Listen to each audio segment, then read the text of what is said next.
Bon, bah, écoutez, il est 14h02, donc je vais commencer. Et puis pour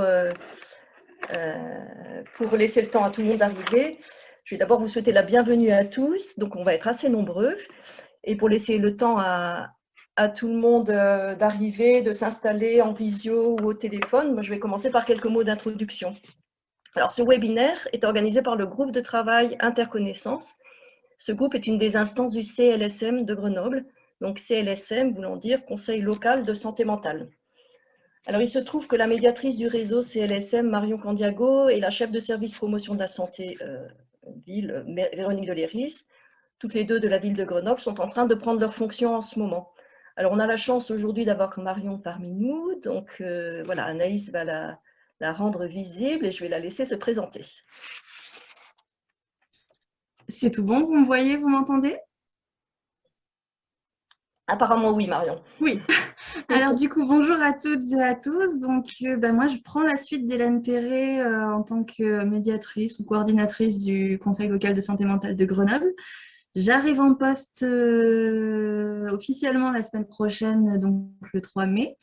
Et là, c'était quand même l'occasion de me présenter et puis de découvrir un peu aussi ce qui se fait au sein du CLSM et avec les autres partenaires. Donc, je suis ravie d'être avec vous. Et voilà, je te relaisse la parole, Isabelle. Merci, merci Marion. Voilà, donc c'est moi qui vais introduire ce webinaire parce que je fais partie en fait du CLSM depuis 2007, donc ça fait quelques années, en tant que bénévole de l'UNAFAM. L'UNAFAM, donc, qui est une association de familles et de proches de personnes vivant avec des troubles psychiques.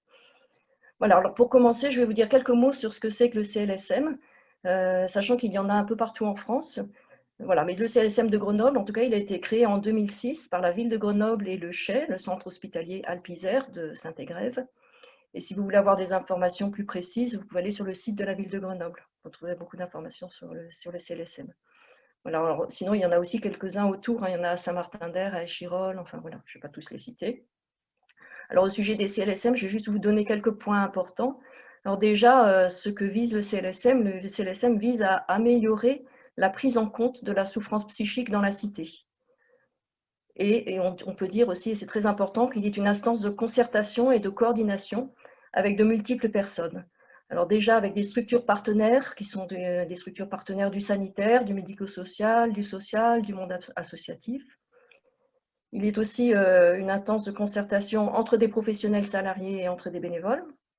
Voilà, déjà, ici, on va être déjà à la fois bénévoles et des professionnels dans les intervenants. Et aussi des personnes concernées directement par les troubles psychiques, des proches et des représentants institutionnels de ces personnes, des aidants. Voilà, donc ça fait vraiment de multiples personnes. Et cette instance de concertation et de coordination, elle s'appuie sur deux fortes convictions. La première conviction, c'est que la santé mentale est l'affaire de tous. Et la deuxième conviction, c'est que la santé mentale, c'est complexe. Et qui dit complexe dit combien il est important et indispensable de réfléchir et œuvrer ensemble, justement, dans l'échange et la concertation. Alors, juste aussi pour que vous sachiez, ce travail du CLSM, il est en cohérence avec le plan municipal de santé qui s'est élaboré en 2016 et qui concerne les années 2016-2020.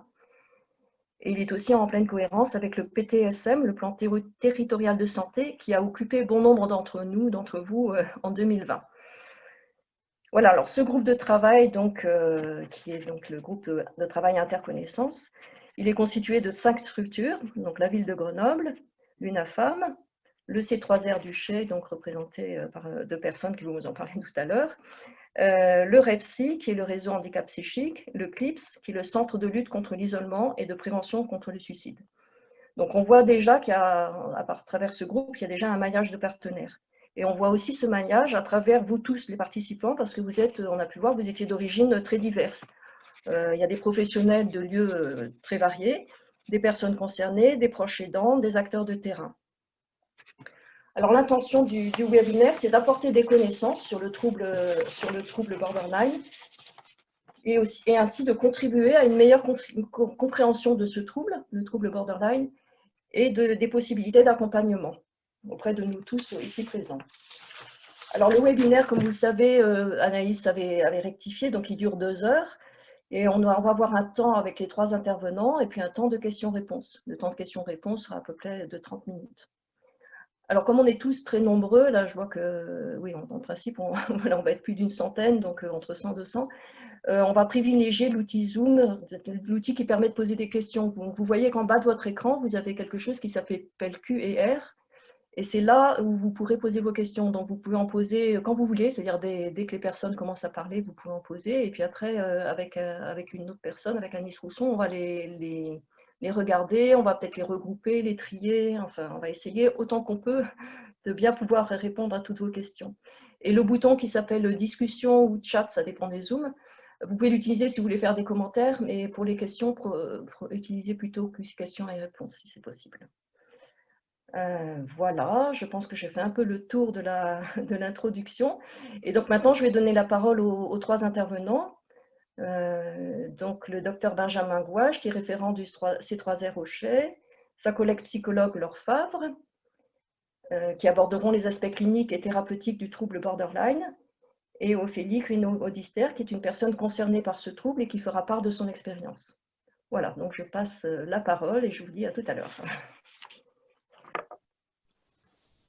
Bonjour à tous, donc, je suis Dr Benjamin Gouache, médecin responsable psychiatre du C3R, qui est donc le centre référent de réhabilitation psychosociale, rattaché au centre hospitalier Alpes-Isère et donc, labellisé par l'ARS, l'Agence régionale de santé, en tant que centre référent.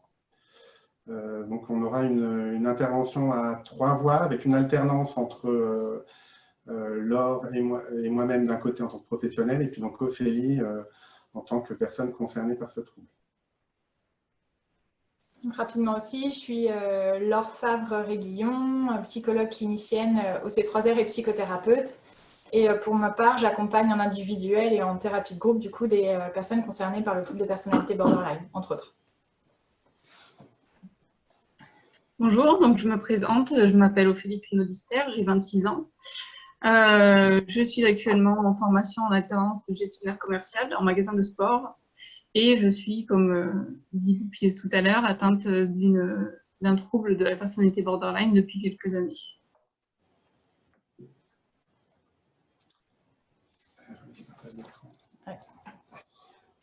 Alors, on va partager notre écran afin que vous puissiez suivre avec nous le contenu de ce qu'on va évoquer.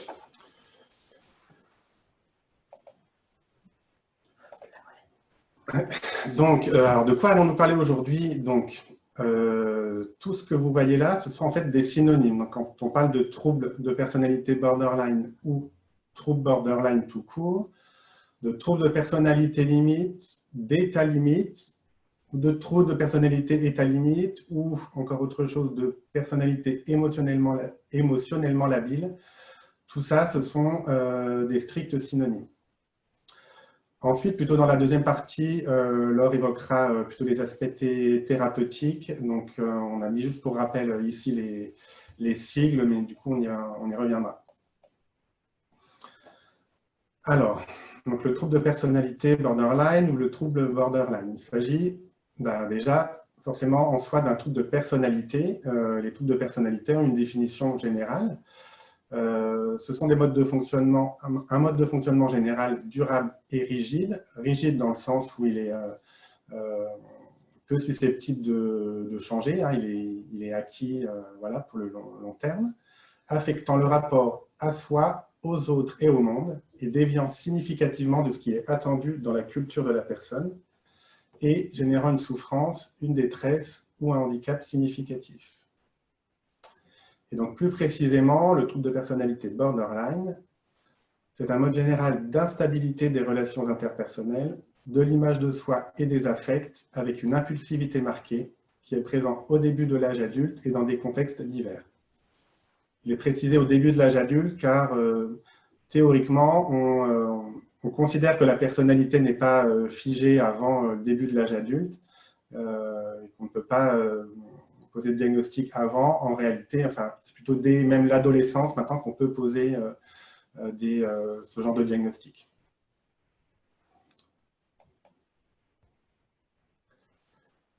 Ophélie, est-ce que c'est ce que vous venez déjà de dire ou est-ce qu'on vous donne la parole?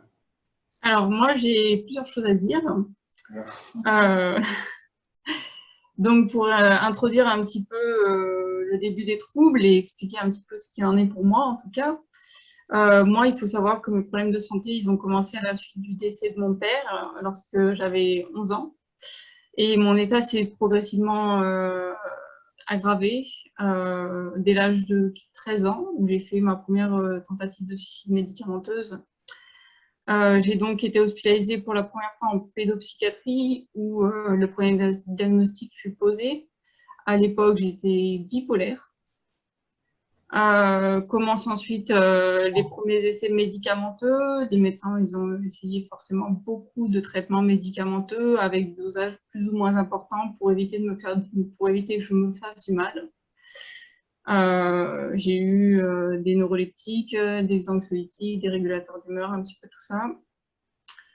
Mais j'étais tellement dans une optique d'autodestruction que face à moi, les médecins ont dû agir en me contenant très souvent, non seulement physiquement, mais aussi psychiquement. Après la pédopsychiatrie, je suis passée en psychiatrie adolescent à l'unité Tonier-Véné de Saint-Égrève, avant d'être admise en psychiatrie adulte. Il faut savoir que je garde encore aujourd'hui des séquelles psychologiques de mes premiers passages en hospitalisation, dues entre autres à mes temps passés en contention sur des lits plusieurs heures, et parfois plusieurs fois par semaine. Voilà. Les médecins ne sachant plus trop comment limiter mes comportements autodestructeurs, puisque c'est l'un des principaux troubles que j'ai eu dès le début de ma pathologie. Je vous laisse la parole.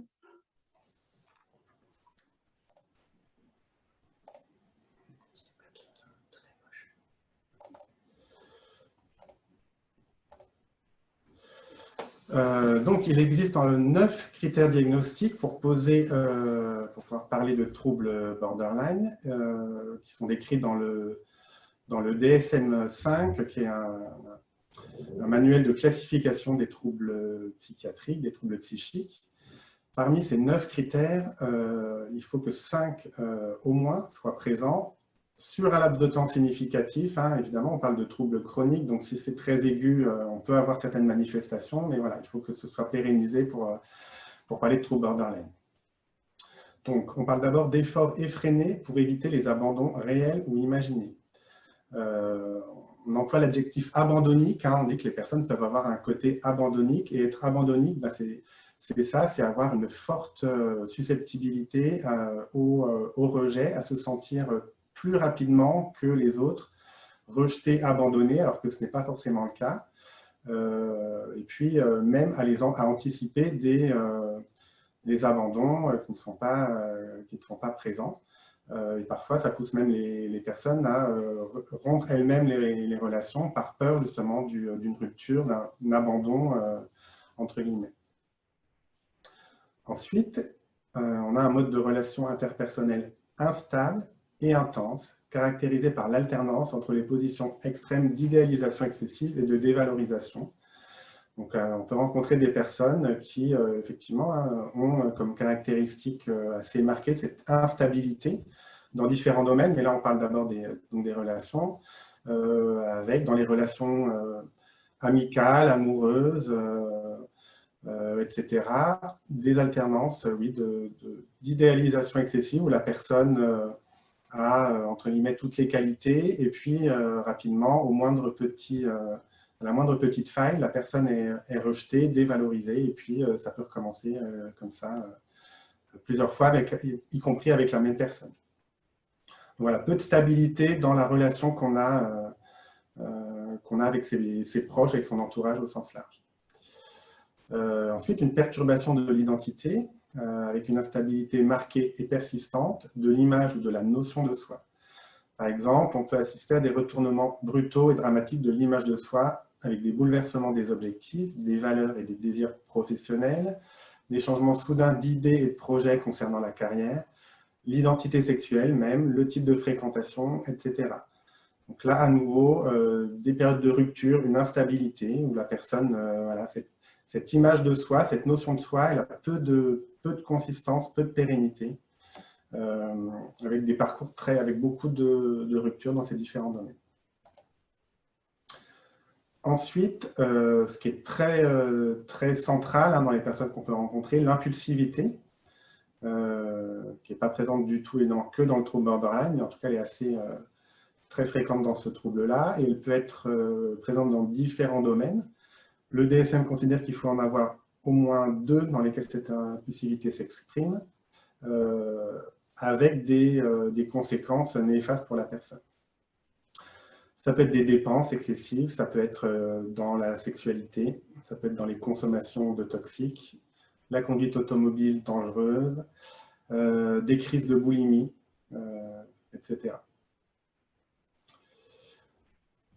Ensuite, également une difficulté pour les soignants, pour les cliniciens, la répétition de comportements, de gestes ou de menaces suicidaires ou d'automutilation.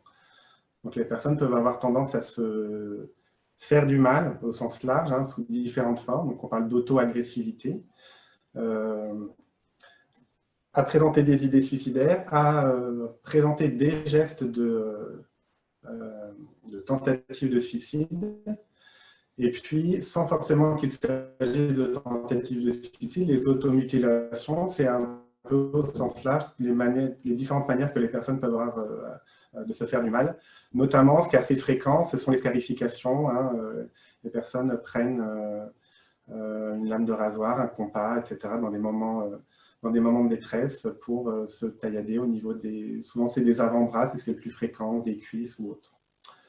Ensuite, l'instabilité, dont j'ai déjà parlé, peut être aussi affective, c'est-à-dire l'expression des émotions et de l'humeur, donc avec une réactivité marquée de l'humeur. On parle de l'habilité de l'humeur.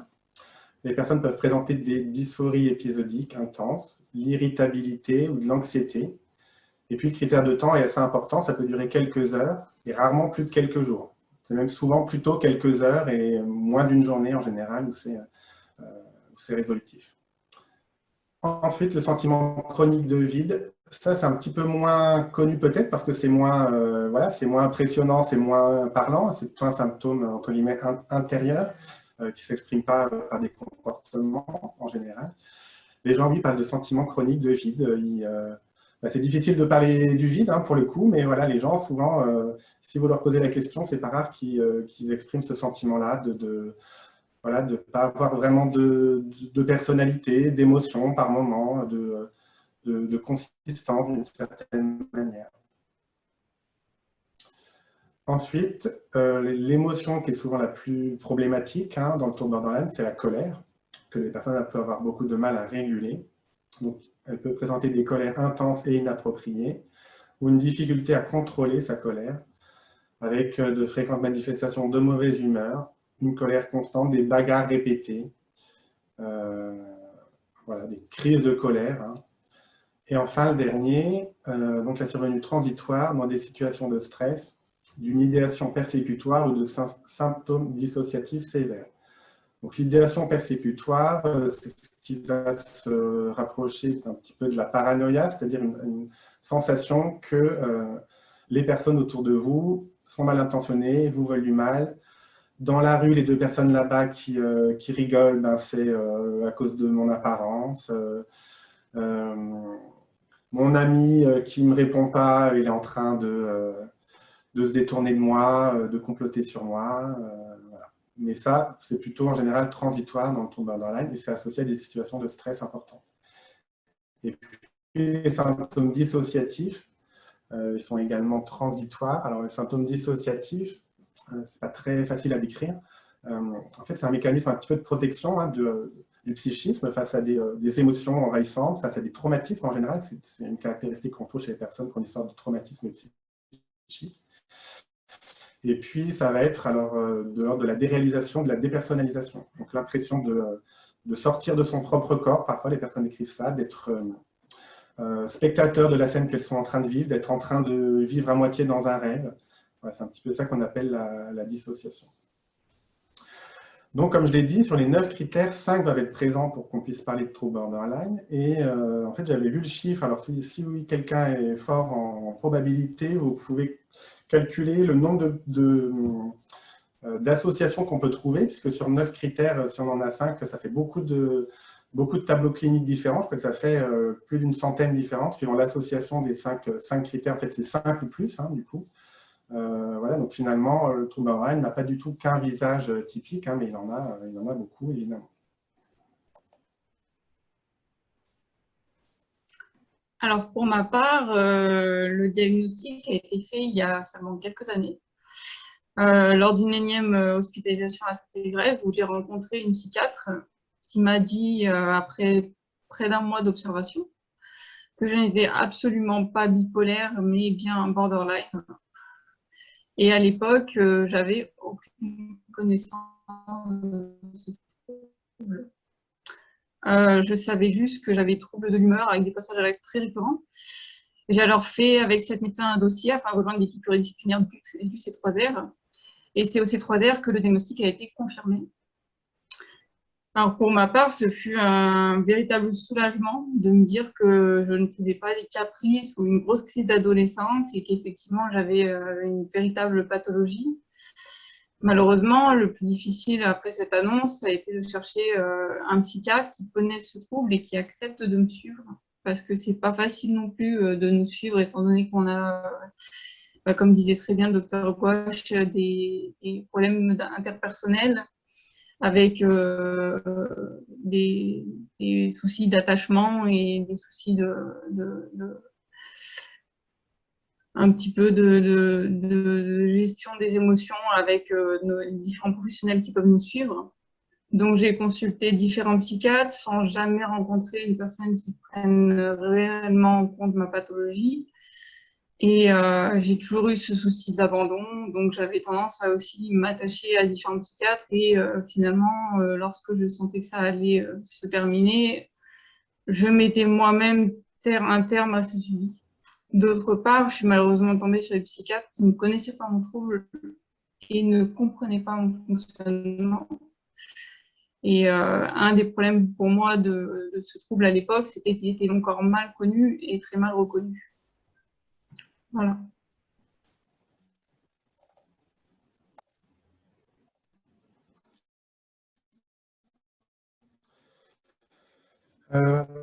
Quelques chiffres concernant le trouble borderline, c'est un 2% jusqu'à 6% suivant les études.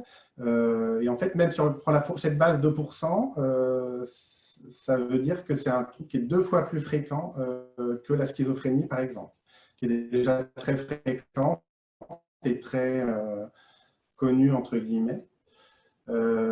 Les personnes ayant ce diagnostic sont environ 10% de celles qui fréquentent les services ambulatoires de psychiatrie et 20% en service d'hospitalisation. Et ça monte même à 50% dans les services de crise suicidaire. Donc voilà, c'est un trouble vraiment très, très fréquent avec des conséquences importantes et malgré tout, il est relativement peu connu alors, du grand public et puis méconnu des professionnels, ou en tout cas sur la manière d'accompagner les personnes, c'est relativement peu connu aussi sur les aspects à privilégier. Je faisais remarquer, même avec un petit clin d'œil à l'UNAFAM, que le trouble borderline n'est pas cité dans leurs différents outils de communication, donc aux côtés de la schizophrénie, du trouble bipolaire ou autre, alors même que voilà, ça représente un problème important de santé mentale, de santé publique. Voilà, mais bon, je pense que les choses commencent à évoluer, les choses sont de plus en plus connues et prises en compte. Ensuite, pour continuer sur la question des chiffres, donc il n'y a pas de différence en fait suivant l'âge, suivant le sexe, la fréquence est la même chez les hommes et chez les femmes. La culture ou le milieu socioculturel non plus n'a pas d'incidence, hein, c'est un trouble qu'on retrouve dans tous les milieux. Dans les milieux très populaires comme dans les milieux aisés. Donc entre les hommes et les femmes, c'est la même chose, je l'ai dit. Et puis, voilà, quelque chose qui est difficile, mais qu'il faut bien aborder, les personnes qui ont ce trouble. Donc là, TPL, c'est trouble de personnalité limite, hein, ça fait partie des synonymes. Elle présente 50 fois plus de risque de décéder par suicide que dans la population générale. Donc c'est vraiment une pathologie sévère où les personnes peuvent en mourir. une association de familles québécoise, un petit peu équivalent de l'UNAFAM, avait fait le décompte dans les personnes qui s'adressent à elle, et 13% des personnes, des proches qui s'adressent à elle, avaient ce trouble psychique. En fait, quand on rencontre une personne, parler du trouble borderline, finalement, ne permet pas de la connaître, très bien si on ne va pas chercher les différents troubles associés, où on parle de comorbidité, qui en fait sont plutôt la norme que l'exception chez les personnes qui ont un trouble borderline, puisqu'en fait, elles ont... alors, si je pars du bas pour aller en haut, hein, au moins pour 10% d'entre elles un trouble bipolaire, au moins 16% un trouble obsessionnel compulsif. Et puis, je vous laisse regarder les chiffres, hein, je ne vais pas tout détailler, mais voilà, trouble de stress post-traumatique, c'est également très fréquent, c'est au moins la moitié des personnes. Et puis, 41 à 83% des personnes font une dépression majeure au cours de leur vie. Et environ 2/3 d'entre elles ont un problème addictologique, alors d'abus de substances jusqu'à une addiction sévère. Et les personnes ayant un trouble borderline sont très fréquentes dans les services d'addictologie. Et parfois, donc le trouble borderline, les tentatives de suicide, les troubles de régulation des émotions, ce n'est pas forcément celui qui font que les personnes vont entrer en contact avec la psychiatrie, la santé mentale. Mais parfois, c'est un de ces troubles-là qui est en avant, qui est le motif de consultation, et puis derrière, on se rend compte parfois voilà, de tout ce qu'il y a également à prendre en compte et à traiter aussi pour que la personne puisse se stabiliser et puisse se rétablir. Donc, vous voyez, si on associe tous les différents symptômes qui sont associés à un degré divers et puis tous les troubles associés qui peuvent ou non être présents, voilà, ça augmente encore cette diversité des tableaux qu'on peut rencontrer. Les diagnostics différentiels, ça va rejoindre un petit peu ce que disait Ophélie. Hein. Le diagnostic différentiel, c'est les autres troubles qui peuvent parfois passer pour un trouble borderline. Il y en a plusieurs, sachant que la difficulté est que, évidemment, si parfois on se trompe, c'est bien pour certaines raisons, c'est qu'il y a des caractéristiques qui sont communes, qui peuvent être piégeuses, et d'autre part, les troubles peuvent être associés entre eux. Le plus fréquemment, le diagnostic qu'on rencontre le plus fréquemment, comme étant posé pour une personne qui a en réalité un trouble borderline, c'est effectivement le trouble bipolaire, qui est donc un trouble de l'humeur, où la labilité émotionnelle dont j'ai parlé et l'impulsivité sont aussi des caractéristiques importantes. La différence étant notamment un petit peu la durée des épisodes. Ce qui est caractéristique du trouble bipolaire, c'est ce qu'on appelle l'épisode maniaque, où l'humeur est très euphorique, mais ça va durer plusieurs jours sans retomber. C'est différent de la labilité émotionnelle qu'on peut trouver dans le trouble bipolaire. Le TDAH, c'est le trouble de déficit de l'attention avec ou sans hyperactivité, qui est un trouble neurodéveloppemental, donc qui en fait existe dès la petite enfance, qui n'est pas forcément repéré, mais qui est caractérisé par une forte impulsivité, une forte dysrégulation émotionnelle aussi, d'où les difficultés de distinguer les deux diagnostics et de régulation émotionnelle, et puis avec beaucoup de troubles du comportement également. Et comme je l'ai dit, ce n'est pas rare que les deux troubles soient associés finalement. La schizophrénie, un petit peu dans une moindre mesure, parfois on rencontre des personnes qui ont reçu un diagnostic de schizophrénie alors qu'elles n'ont pas de schizophrénie mais qu'elles ont un trouble borderline, notamment en raison de la présence de symptômes psychotiques dont j'ai parlé. Alors, j'ai parlé des symptômes persécutoires, mais je n'ai pas dit, je crois que les personnes avec un trouble borderline peuvent aussi présenter, et ce n'est pas si rare, des hallucinations auditives, mais qui s'intègrent dans le tableau du trouble borderline et qui ont, c'est aussi les difficultés, à peu près les mêmes caractéristiques que les hallucinations auditives qu'on peut retrouver dans la schizophrénie. Et quelque chose, nous, dont on se rend bien compte au C3R, le trouble du spectre autistique sans déficience intellectuelle, donc, ou syndrome d'Asperger. Parfois, alors c'est plutôt dans notre pratique clinique, c'est un petit peu l'inverse qu'on rencontre, c'est-à-dire des personnes qui arrivent avec un avec un diagnostic de trouble borderline, qui en fait derrière ont toutes les caractéristiques d'un TSA sans déficience intellectuelle, avec une forte dysrégulation émotionnelle. Donc voilà un petit peu pour ces diagnostics différentiels. Quelle est la cause du trouble borderline? Alors, je peux vous dire tout de suite la conclusion la réponse à cette question, c'est qu'en réalité, on ne le sait pas vraiment. Il n'y a pas une cause, ni même des causes qui sont bien identifiées. Comme en fait, très souvent en psychiatrie et même en médecine, il y a la conjonction de plusieurs causes. Donc, est-ce que le trouble borderline est le résultat d'abus ou de traumatisme? Alors, certaines études montrent que plus de 50% des personnes ayant ce diagnostic ont subi des maltraitances sexuelles et ou physiques. À l'inverse, 80% des adultes ayant une histoire d'abus ne développent pas de troubles psychologiques et pas de troubles borderline. Et donc, toutes les personnes qui ont un trouble borderline n'ont pas non plus ce type d'épisodes douloureux dans leur histoire. Y a-t-il des composantes génétiques et neurobiologiques? Probablement qu'il y en a une petite part. Pour l'instant, on n'en sait pas vraiment grand-chose. Ceci dit, il y a quand même une étude intéressante qui montre que chez des jumeaux monozygotes, c'est-à-dire des vrais jumeaux, entre guillemets, il y a 35% de cas où les deux vont avoir le trouble, alors que c'est 7% chez les faux jumeaux, entre guillemets, les jumeaux dizygotes. Donc ça, c'est un indice pour dire qu'il y a quand même une composante génétique. On ne connaît pas, en tout cas c'est vraiment l'état de recherche, on ne connaît pas les causes, enfin les gènes impliqués. Voilà, il y a tout un terrain de vulnérabilité génétique, mais pas du tout de maladie génétique, bien sûr. Et puis il y a certains dérèglements neurobiologiques qui ont été identifiés qui pourraient participer à des symptômes centraux que sont l'impulsivité ou l'instabilité affective. Mais là, est-ce la cause ou la conséquence du trouble? On ne sait pas vraiment.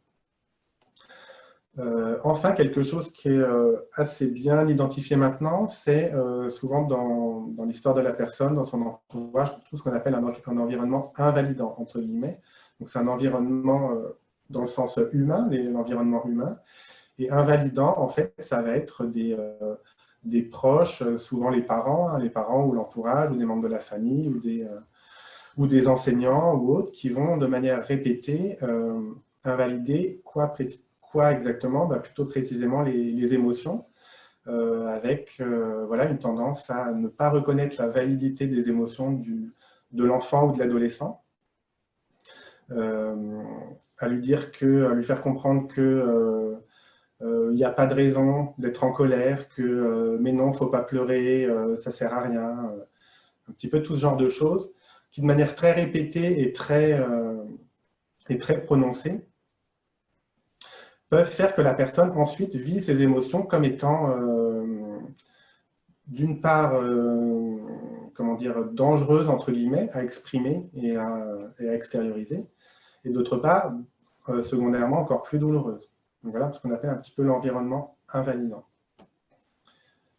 Et souvent, dans tout ce que je viens de décrire, c'est rare qu'on trouve rien de tout ça chez les personnes qui ont un trouble borderline. Ça peut arriver aussi, mais c'est pas très fréquent. Donc au final, il y a probablement une vulnérabilité génétique et puis une histoire d'événements stressants, allant de l'environnement invalidant au niveau émotionnel jusqu'à des traumatismes sévères, comme ce dont j'ai parlé. Les tentatives de suicide, j'en ai parlé, c'est un des 9 critères, on ne peut pas ne pas en parler. C'est souvent comme ça que les personnes arrivent aux urgences, puis secondairement dans un service de psychiatrie. 10% de personnes finissent par se suicider, c'est quand même très, très important. Alors, comment comprendre un petit peu tout ça? Finalement, est-ce que le suicide ne serait pas une action visant à mettre un terme à des émotions intolérables? En réalité, souvent, les personnes qui font des tentatives de suicide ne veulent pas mourir, ils veulent surtout arrêter de souffrir, arrêter de ressentir des choses trop douloureuses qu'ils ressentent. Et c'est en général le dernier moyen, plus mauvaise solution qu'ils ont trouvé à leur problème. Le but du suicide, c'est d'échapper à l'expérience consciente d'une insupportable souffrance psychologique. J'ai évoqué un petit peu la question de la dysrégulation émotionnelle chez les personnes borderline. En fait, en cas de dysrégulation émotionnelle majeure, et bien, finalement, les différents symptômes dont j'ai parlé, que ce soit les automutilations, que ce soit les troubles du comportement alimentaire, que ce soit les mises en danger, etc. On comprend mieux la personne dans ses tentatives de suicide répétées, dans sa manière de se faire du mal, dans sa manière de se mettre en danger, quand on comprend qu'en fait, c'est sa stratégie à elle, la moins mauvaise qu'elle a trouvée, hein, pour finalement essayer de réguler ses émotions. Et parfois, entre guillemets, ça marche un petit peu, d'où le fait que ça se répète, malgré, évidemment, les conséquences néfastes.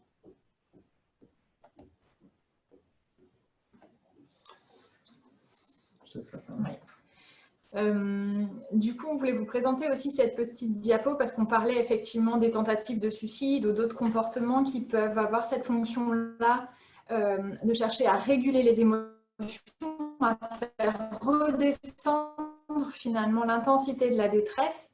Ce petit schéma-là en bas montre un petit peu ce qui peut se passer pour une personne qui a une dysrégulation émotionnelle. En fait, on peut imaginer que tout un chacun, quand on a une émotion qui s'active suite à une situation, on arrive un petit peu au fur et à mesure des minutes ou des heures qui suivent à faire redescendre cette émotion. L'émotion monte, son intensité monte, elle reste un petit peu en plateau, elle va finir par redescendre. Le problème, lorsqu'on a une dysrégulation émotionnelle, c'est que ça va mettre du temps à redescendre. C'est que non seulement ça met du temps à redescendre, mais cette émotion, elle va être activée longtemps et elle va être activée de manière très intense. Donc c'est très très aversif pour une personne qui dysrégule, on pourrait dire ça comme ça. C'est que l'émotion dure longtemps, c'est très pénible, c'est très intense et ça devient vraiment intolérable. Ça devient intolérable notamment parce que du coup ça va s'accumuler au fur et à mesure des heures, de la journée, des jours.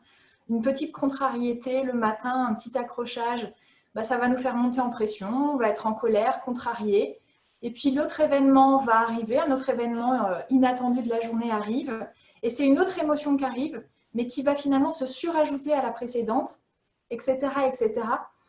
Au point d'arriver finalement pour les personnes qui vivent cette dysrégulation émotionnelle dans un vrai chaos émotionnel, c'est-à-dire que la personne n'est plus en mesure au bout d'un moment de savoir ce qu'elle ressent vraiment, ce qui s'est passé, ce qui a déclenché, parce que tout ça s'est surajouté. Et quelque chose qui est important aussi et qu'on va apprendre à nos patients à identifier, c'est cette idée d'émotion primaire et d'émotion secondaire. C'est-à-dire que l'émotion primaire, ça va être celle qui va s'être déclenchée directement en lien avec les situations. Et l'émotion secondaire, c'est tout ce qui va être reconstruit a posteriori à partir de cette émotion. C'est-à-dire que potentiellement, j'ai une situation où j'ai eu peur, puis j'ai mal géré, alors je ressens de la honte. Puis après, je vais être en colère ou encore plus coupable peut-être d'avoir mal géré ces situations précédentes. Et c'est toutes ces émotions secondaires qui, en plus de la dysrégulation émotionnelle, vont participer au chaos et au fait qu'à un moment donné, trop c'est trop et on va chercher coûte que coûte un moyen pour faire redescendre cette intensité émotionnelle, cet état de détresse.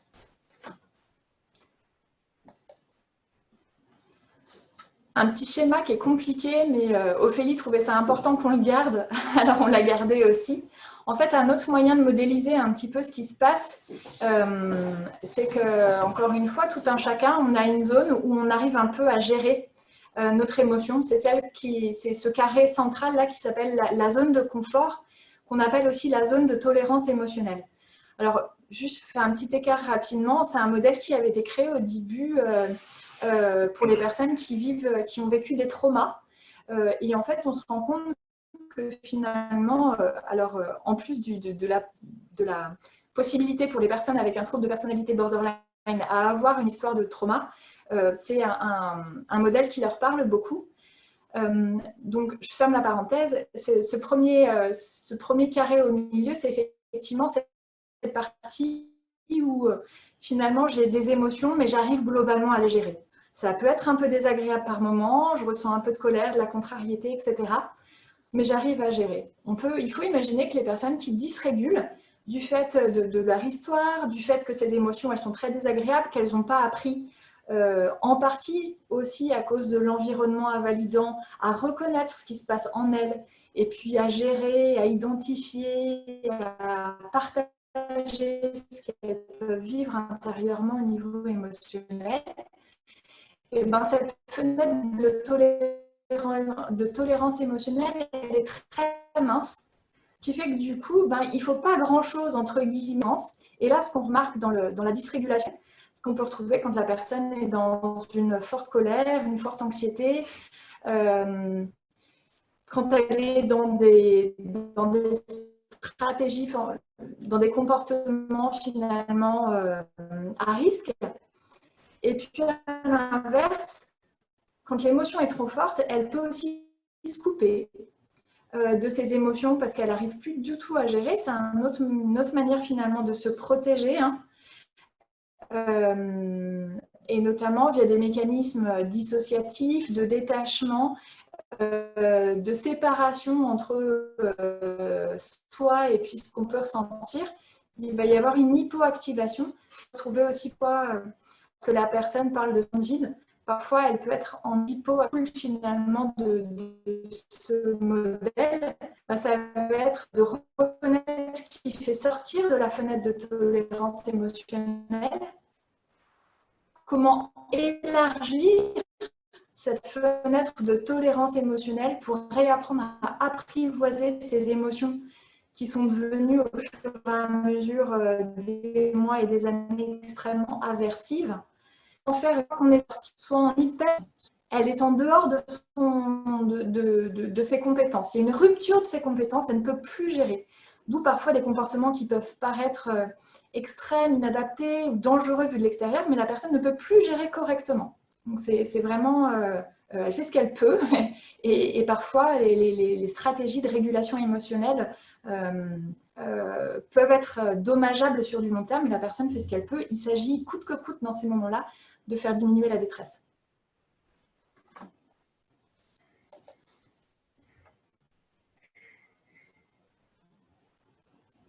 Je continue ? Ouais. On peut imaginer, au vu de tout ce qu'on a dit déjà, au vu de cette dysrégulation émotionnelle, et quand on reprend un peu les critères du trouble de personnalité borderline, comme c'est noté dans le DSM, que dans la relation thérapeutique, et Ophélie en a déjà dit un petit mot, c'est pas toujours simple, hein, et que dans la relation thérapeutique, ils peuvent se rejouer aussi tous ces aléas émotionnels.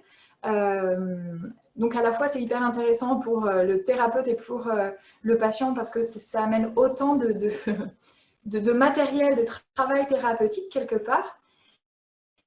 Et en même temps, ça peut être parfois très menaçant pour la construction de l'alliance, qui est indispensable malgré tout pour que la confiance se fasse. Donc voilà, c'est un vrai enjeu thérapeutique de bien pouvoir à la fois nommer, expliquer et reconnaître cette dysrégulation émotionnelle comme un symptôme du trouble afin de rester dans l'alliance. Donc, ce qui est pratique, entre guillemets, finalement, hein, c'est que comme le trouble borderline est, entre autres, hein, un trouble de la relation, d'une certaine manière, ça se rejoue aussi tout se rejoue dans les relations aussi avec les professionnels. Et donc, on a du matériau directement à capter pendant les interactions avec les personnes, qui peuvent être des choses à travailler, où les caractéristiques du trouble se présentent directement dans la relation avec les professionnels. Alors que quelqu'un qui a des TOC, qui fait des attaques de panique, ne va pas forcément avoir ça pendant les interactions. Donc le trouble borderline, ou trouble de personnalité limite, hein, TPL, selon l'âge. Alors à l'adolescence, il y a un processus identitaire qui est en construction, où l'instabilité émotive, relationnelle, l'impulsivité est fréquente, voire normale chez les adolescents, avec des comportements aussi de mise en danger, hein, pour tester un petit peu les limites, quand on est en construction dangereuse, découverte de la sexualité. Tout ça, ça peut exister dans une crise d'adolescence, répétitive, quand ça devient très problématique, quand il y a des comportements suicidaires fréquents. On peut quand même s'autoriser à parler de troubles borderline sans se dire qu'il faut attendre que la personne ait 18 ans, qu'elle soit complètement rentrée dans l'âge adulte. Donc les pédopsychiatres sont aussi amenés à poser le diagnostic. Et puis chez les personnes âgées, ou en tout cas l'évolution avec l'âge fait un petit peu évoluer le tableau clinique du trouble borderline, avec d'une manière générale une diminution des comportements les plus bruyants, entre guillemets, les plus impressionnants, ceux qui sont liés à l'impulsivité, avec les manifestations de colère, les automutilations, les tentatives de suicide. Tout ça, ça diminue un petit peu avec l'âge. Ça ne disparaît pas forcément, hein, mais ça diminue. À l'inverse, il y a une persistance des troubles de l'humeur, principalement de la dépression, et puis de certaines difficultés sociales. La peur de l'abandon, l'isolement, l'opposition à les soignants, ça disparaît, ça diminue un petit peu moins. Mais cette évolution-là fait que, typiquement, dans un service de soins, la moyenne d'âge est quand même plutôt du côté du jeune âge adulte que vers 40, 50 ans, 60 ans, où voilà, ces personnes-là ont moins besoin de soins du fait de cette évolution naturelle. Donc, le trouble de personnalité borderline étant un trouble chronique, on ne peut pas forcément en guérir. On arrive à finalement, en fait, un petit peu à en guérir si on n'a plus, avec une bonne prise en charge, une prise en charge satisfaisante, une évolution des choses, on peut ne plus présenter les symptômes, les critères diagnostiques dont j'ai parlé. Mais au-delà de cette rémission clinique, ce à quoi aspirent les personnes, c'est en général plutôt le rétablissement. Donc le rétablissement, on en parle en santé mentale en général, hein, c'était beaucoup développé du côté de la schizophrénie, des troubles bipolaires, et puis c'est tout à fait pertinent aussi d'en parler dans le trouble borderline. Donc ici, une définition parmi d'autres hein, du rétablissement. Donc le rétablissement est un processus foncièrement personnel et unique qui vise à changer ses attitudes, ses valeurs, ses sentiments, ses objectifs, ses aptitudes et ses rôles. C'est un moyen de vivre une vie satisfaisante, remplie d'espoir et productive, malgré les limites résultant de la maladie. Le rétablissement va de pair avec la découverte d'un nouveau sens et d'un nouveau but à sa vie, à mesure que l'on réussit à surmonter les effets catastrophiques de la maladie mentale. Vous voyez, le rétablissement, ce n'est pas la guérison, ce n'est pas un retour à l'état antérieur, c'est un petit peu une redéfinition de soi. On se connaît mieux, à la fois dans ses ressources, dans ses limitations, on sait mieux faire avec tout ça. Et grâce à ça, on peut voilà, avoir des satisfactions dans sa vie, avoir une vie normale, entre guillemets. Et donc, le traitement, il peut accélérer le processus naturel de rétablissement dont j'ai parlé. Hein. Beaucoup de choses qui se passent en dehors du traitement, en dehors de la présence avec les soignants, heureusement.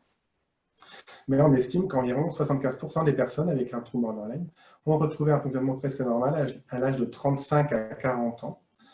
D'où, je vous ai dit, la moyenne d'âge qu'on retrouve un petit peu en général dans les services de soins. Et 90% sont rétablis même à l'âge de 50 ans. Et ce qui est en bas, c'est ce que j'ai déjà dit. Donc là, je vais vous parler un petit peu de mon quotidien à moi. Pour ce qui est du quotidien, effectivement, c'est un trouble très handicapant, tant dans la vie familiale que dans la vie socio-professionnelle et également sociale. Il faut savoir que ma famille n'a pas été épargnée du tout et a beaucoup souffert de mes états autodestructeurs. Et encore aujourd'hui, il est difficile de savoir si je ne vais pas encore faire une autre tentative de suicide. Du côté social aussi, c'est très compliqué, ayant une peur de l'abandon constante et des humeurs très changeantes. Je garde rarement mes relations amicales et aussi mes relations amoureuses, comme disait précédemment le docteur Gouache. C'est des relations qui sont compliquées et qui restent assez instables. Et depuis mes 13 ans, il faut savoir que ma vie socio-professionnelle a été très mouvementée. Malgré de nombreuses hospitalisations, j'ai réussi à avoir mon trouble ici légèrement apaisé, mais sans ainsi la possibilité de faire ma formation de préparatrice en pharmacie. Puis j'ai présenté le concours d'infirmière que j'ai réussi. J'ai commencé ma première année à laquelle j'ai mis fin, car étant hypersensible à la gestion de la détresse des autres, c'était vraiment insupportable. J'ai par la suite été gendarme volontaire durant 1 an, avant que les troubles ne me rattrapent et me fassent faire une énième tentative de suicide, ce qui a mis fin forcément à mon contrat. J'ai fini par retravailler en pharmacie, mais ce n'était pas forcément satisfaisant pour moi et je voulais vivre mon rêve malgré mes problèmes et réussir enfin une formation en lien avec mes passions.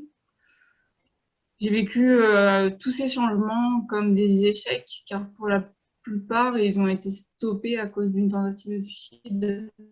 Et il faut savoir que j'en ai fait quand même un certain nombre qui ont mis à mal mes différentes tentatives de rétablissement, justement, voilà, et de poursuite en avant de mes différents projets professionnels, en tout cas. Voilà.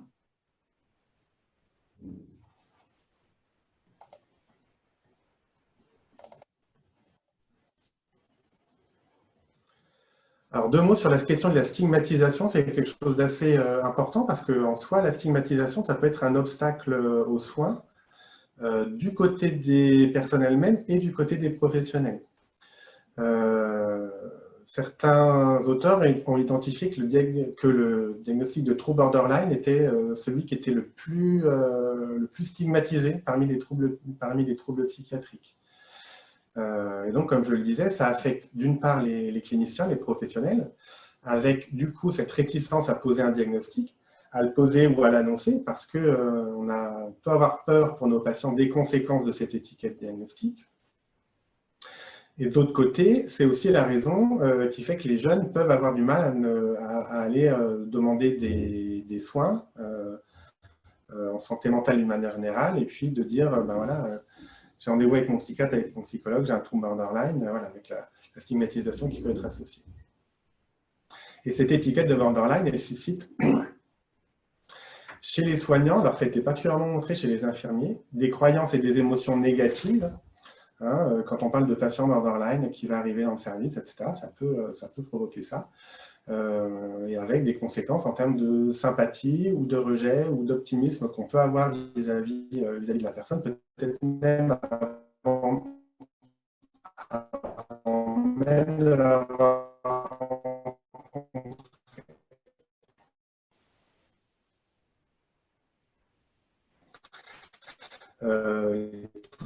ça, pourquoi ça semble en lien avec des croyances infondées du côté des soignants, des infirmiers, sur la habilité des personnes dangereuses, finalement sur les possibilités d'évoluer. C'est aussi une forte difficulté à les prendre en charge et à peu de marge d'évolution, de manière erronée. Les auteurs qui ont fait cette étude ont trouvé que c'était même plus marqué chez les infirmiers que chez d'autres professions comme les psychologues, les psychiatres ou les travailleurs sociaux. Et ils imaginent que c'est pour une bonne raison, c'est que les infirmiers, dans les services de soins, d'hospitalisation en particulier, mais pas que, c'est eux qui sont plus en contact direct avec les patients, avec les usagers. C'est eux qui sont confrontés à leurs comportements difficiles. C'est eux pour qui l'instabilité de la relation se joue le plus souvent. Donc voilà.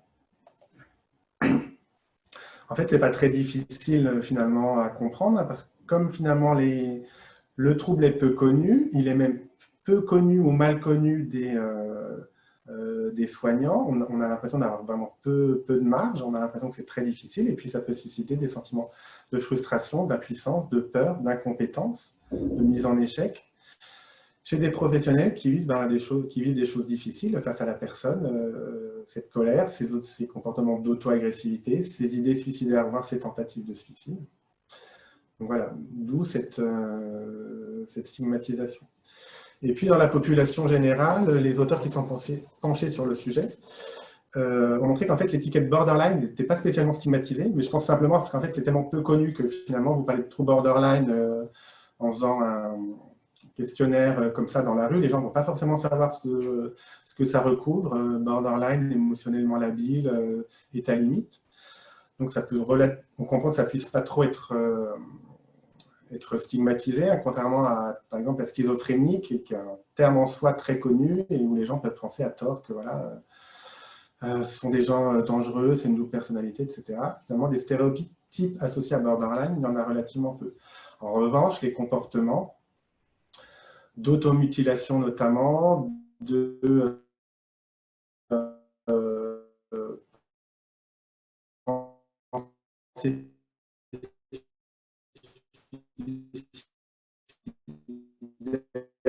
tentatives de suicidaire des personnes elles-mêmes, donc c'est ce qu'on appelle l'autostigmatisation. L'autostigmatisation, ça veut dire que les stéréotypes qu'il y a chez les soignants dans la population générale, on va se les approprier, on va les prendre pour vrai, et on va de fait s'interdire certaines choses. On va penser qu'on va avoir du mal ou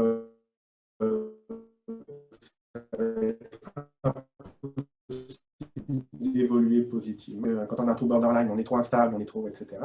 Et tout ça, in fine, on voit bien que ça peut être un frein au rétablissement. Donc on peut s'attaquer directement à l'autostigmatisation aussi comme levier du rétablissement. Et puis finalement, l'équipe d'une structure qui s'appelle Origen en Australie propose une recommandation.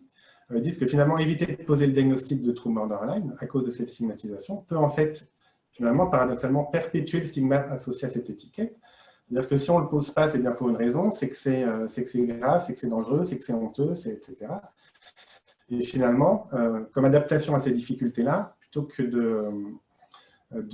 d'éviter de poser le diagnostic, il faudrait mieux améliorer la compréhension de ces troubles chez les cliniciens, mieux les former, mieux les armer avec des techniques spécifiques, validées, leur offrir une supervision, un encadrement, etc., pour qu'ils augmentent leur sentiment de compétence face à cette population. Le traitement médicamenteux dans le trouble borderline, il n'y en a pas en soi qui existe, qui s'adresse directement au trouble borderline, hein, comme dans d'autres maladies. En revanche, les personnes ont souvent au moins un psychotrope, souvent même plus qu'un, pour plusieurs raisons, ou parce qu'on essaie de faire quelque chose qu'on ne sait pas faire par un abord plus psychologique, ou parce qu'il y a des troubles associés dont j'ai parlé qui, eux, peuvent être accessibles à un traitement médicamenteux. Dans ce cas-là, il est intéressant que les personnes aient un traitement de fond et en plus un traitement ponctuel en cas de crise, en cas de forte angoisse, d'attaque de panique, etc. Et puis certains médicaments qu'on appelle thymorégulateurs, qui sont ceux en général prescrits dans le trouble bipolaire, peuvent avoir, mais pas de manière très impressionnante honnêtement, un effet sur la colère ou l'impulsivité notamment. Et puis certains neuroleptiques, un effet également sur les symptômes de persécution dont j'ai parlé ou les symptômes dissociatifs. En tout cas, quelque chose à prendre en compte quand on prescrit un traitement à une personne qui a un trouble borderline. Hein, je dis qu'il y en avait environ 2/3 qui ont des troubles addictifs. Bah, c'est ce risque d'abus médicamenteux ou de dépendance, ou aussi que les personnes les accumulent et puis fassent des tentatives de suicide avec leur psychotrope. Ça, c'est indispensable de l'évaluer au moment de la prescription.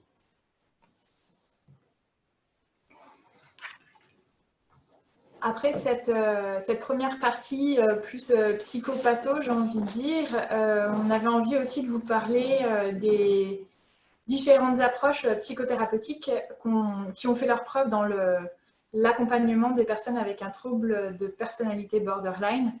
On va en nommer quelques-unes. Encore une fois, on s'est limité, parce qu'on peut en trouver de toutes sortes, on s'est limité à celles qui avaient pu, qu'on appelle evidence-based, basées sur la preuve, celles qui ont pu prouver leur efficacité dans la prise en charge de ce trouble. Alors, bien sûr, la compétence du thérapeute est importante. Au-delà de sa formation, le fait qu'ils connaissent déjà le trouble, Ophélie en a parlé, c'est quelque chose d'important. Hein. Ça permet effectivement de limiter, on en a parlé aussi à l'instant avec le docteur Gouache, cette stigmatisation et du coup cette autostigmatisation. La question de la relation avec le psychothérapeute est indispensable aussi. L'idée pour la personne qui vient consulter, c'est de pouvoir se sentir en confiance, se sentir compris, ne pas se sentir jugé. Et sera d'autant plus importante avec ces personnes-là du fait du sentiment d'abandon, du sentiment de rejet, etc. Que la personne est bien identifiée du coup comment se manifeste le trouble de son patient et puis prenne en compte un petit peu tous les enjeux relationnels liés à la dysrégulation émotionnelle. Pour une personne qui cherche à consulter, en tout cas, il ne faudra pas hésiter, si nécessaire, à rencontrer plusieurs psychothérapeutes avant de choisir celui avec lequel on va se sentir le mieux accompagné. Il est essentiel qu'on parle de la thérapie comportementale dialectique, qu'on nomme aussi la TCD, qui a été développée par Marshall Linehan, qui, du coup, je crois, est psychologue. mais a eu également, me semble-t-il, un diagnostic de trouble de personnalité borderline des années auparavant et qui du coup a développé, force de sa curiosité et de son vécu expérientiel, qui a développé du coup cette thérapie comportementale dialectique qui est aujourd'hui la thérapie de référence dans l'accompagnement du trouble.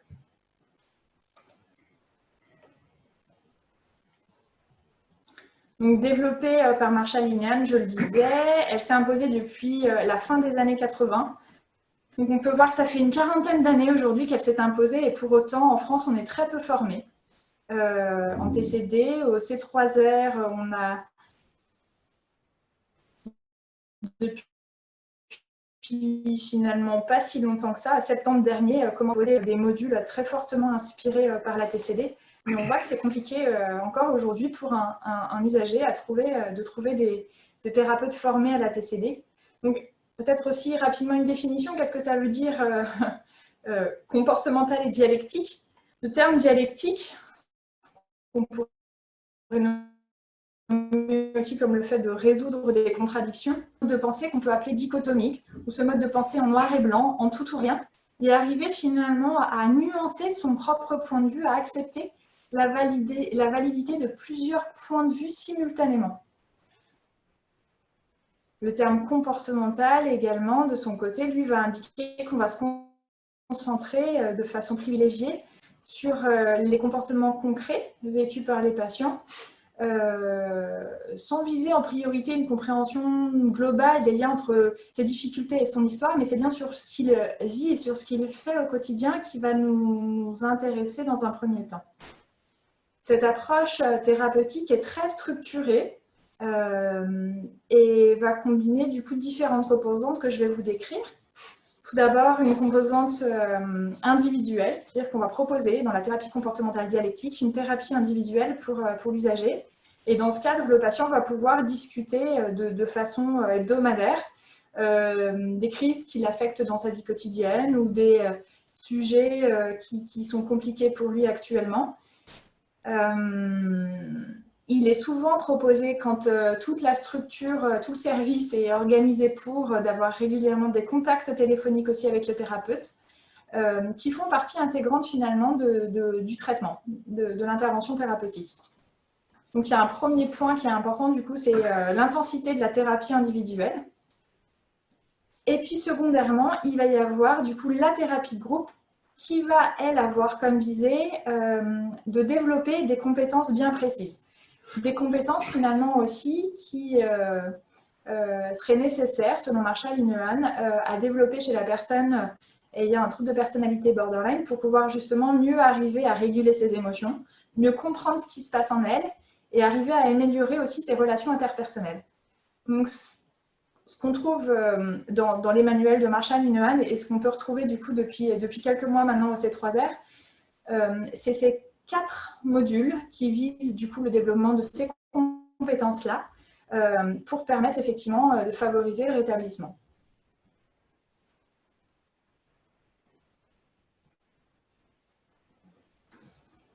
Un des outils qui est intéressant dans la TCD, c'est ce qu'on appelle cet outil d'analyse en chaîne. C'est quelque chose qu'on va notamment pas mal travailler en thérapie individuelle avec le patient pour permettre de faire une analyse rétrospective et prospective sur ce qui s'est passé suite à un comportement qu'on va juger problématique. Alors, l'idée de normative ou morale du comportement, mais vraiment dans cette idée que pour la personne, c'est autodommageable. C'est vraiment un jargon de la TCD, ça, cette idée de conduite autodommageable, c'est-à-dire que ça va être délétère pour elle sur du long terme. On parle souvent de stratégie viable et stratégie pas viable. Si elle marche sans effet délétère sur du long terme, pour la personne et qu'elle n'empire pas la situation, on va considérer que ça peut être une bonne stratégie. Si au contraire, la stratégie est efficace, peut-être dire qu'effectivement cette stratégie n'est pas viable, n'est pas fonctionnelle pour faire face. Donc l'idée, effectivement, c'est de cibler avec la personne le comportement qui lui pose problème et d'essayer de revoir rétrospectivement qu'est-ce qui a déclenché cette situation-là, quels ont été les liens qu'elle a fait, est-ce qu'il y avait un contexte d'une plus grande vulnérabilité actuellement qui a pu finalement précipiter toute cette chaîne et quelles ont été les conséquences de ce comportement problématique. Bien sûr, c'est une première photographie qu'on va faire. L'idée, ça va être aussi ensuite de mettre en place d'autres stratégies. Donc, voilà un exemple. On peut imaginer effectivement que la personne vienne 48 heures avant le rendez-vous. L'idée, ça va être effectivement d'arriver pour le thérapeute et pour le patient à identifier finalement l'événement qui a déclenché tout ça. On a vu tout à l'heure dans la dysrégulation émotionnelle, ce qui était compliqué, c'est que tout se surajoute et conduit finalement dans un espèce de chaos sensoriel et émotionnel. Donc on va essayer effectivement de rembobiner un petit peu l'histoire pour essayer de trouver l'événement qui a déclenché. Imaginons que là, dans cet exemple, l'événement soit la dispute avec un ami. Et bien ensuite, on va essayer de voir, depuis cet événement-là, cette dispute avec cet ami, quels ont été les différents liens. Là, il y en a 3 dans cet exemple, mais il peut y en avoir beaucoup plus, entre le moment de la dispute et la scarification. On va essayer de prendre potentiellement, parfois minute par minute, tout ce qui s'est passé, de qu'est-ce que la personne a fait, qu'est-ce qu'elle a ressenti, qu'est-ce qu'elle s'est dit à elle-même, pour essayer de comprendre bien tout ce qui s'est passé. Donc, il peut y avoir effectivement, là, tout d'un coup, un schéma d'abandon qui s'active suite à la dispute, puis la personne rumine beaucoup ce sentiment d'abandon et cette dispute avec cet ami-là. La personne s'isole parce qu'elle commence à se sentir très mal, à se sentir triste et en colère, etc. Ce qui peut l'amener du coup à gérer toute cette détresse qui s'active par la scarification. On a vu, au même titre que les tentatives de suicide, souvent dans le trouble de personnalité borderline, ces comportements autodommageables ont la fonction de faire diminuer la détresse. On va également essayer d'identifier avec la personne quel était le contexte d'une plus grande vulnérabilité ou de la vulnérabilité contextuelle finalement de cette situation. Enfin, peut-être que la personne était dans une période, je sais pas moi, d'examen à la fac et du coup ressentait pas mal de stress. Il y avait aussi des troubles du sommeil depuis quelques jours et la personne était dans dette de sommeil. Voilà, ça peut être plein d'autres choses. Et ensuite, on va voir qu'est-ce que la personne a fait, quelles ont été finalement les conséquences par la suite de ce comportement autodommageable. Bah, du coup, la personne a dû se rendre aux urgences, les proches s'en sont rendus compte, ça a créé beaucoup d'inquiétude chez ses proches. Après, la personne a ressenti beaucoup de honte et s'est sentie encore plus mal finalement par rapport à ce qui s'était passé. Donc voilà, par exemple, tout ce qu'on va essayer d'identifier avec le patient sur ces moments de crise. Et puis dans un deuxième temps, bien évidemment, on va essayer du coup de lui proposer d'autres compétences, d'autres stratégies qu'on va identifier ensemble pour pouvoir à la fois prévenir la vulnérabilité, mettre en place d'autres stratégies pour faire face à la détresse et réparer également les conséquences importantes ou significatives de ce comportement problématique identifié. Alors, on peut en identifier certaines. Comment faire face à cette vulnérabilité? Dans quelle mesure la personne elle a identifié déjà ce qui l'avait stressé? Quels sont les stresseurs actuels? Est-ce qu'elle a des stratégies pour gérer son stress de manière générale?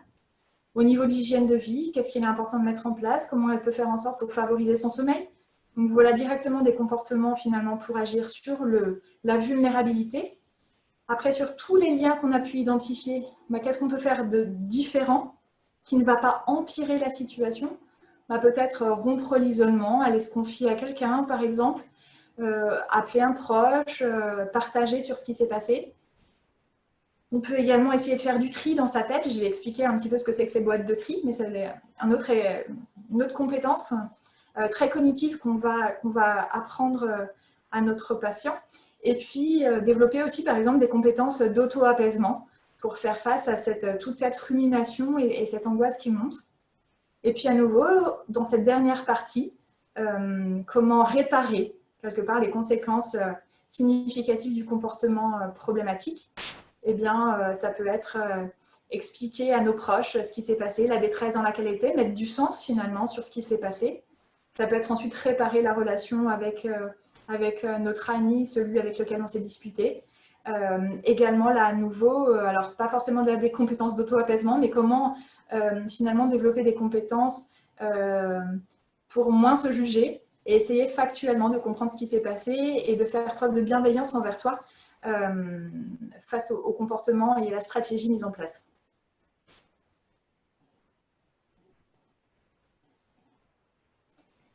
Un des outils qui est souvent utilisé dans les modules de Marshall Lineal, dans les modules de TCD, une compétence un peu transversale qu'on développe, c'est des compétences de pleine conscience.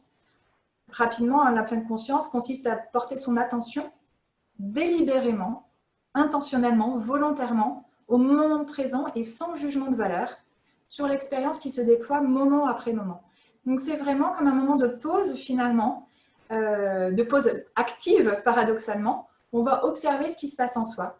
Et l'idée, quand je parlais des boîtes de tri dans l'exemple précédent, ça va être de départager un petit peu ce qui est de l'ordre de la situation, ce qui est de l'ordre des pensées, des interprétations, et ce qui est de l'ordre des émotions et du ressenti. Il est vraiment important ensuite, si on reprend l'exemple, ça pourrait être dans les faits, je me suis disputée avec mon ami. Au niveau des pensées et interprétations, je me suis dit mais c'est terrible, on ne va jamais s'en sortir, il va finir par m'abandonner, etc. Et au niveau des émotions, je ressens beaucoup de tristesse, beaucoup de peur. Et au niveau sensoriel, j'ai mon cœur qui bat très très vite, j'ai des tremblements partout dans le corps et c'est vraiment insupportable.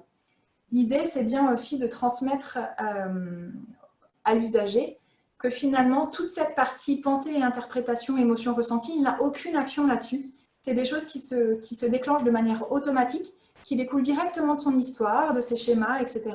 et sur lesquels il n'a pas d'action. Par contre, c'est important de faire la part des choses avec les faits, de revenir aux faits pour prendre un peu de la distance avec la situation, et ensuite de pouvoir développer des compétences de régulation émotionnelle notamment, de tolérance à la détresse, pour pouvoir ensuite développer des comportements qui seraient plus congruents, j'ai envie de dire, plus cohérents avec ce que la personne aimerait être.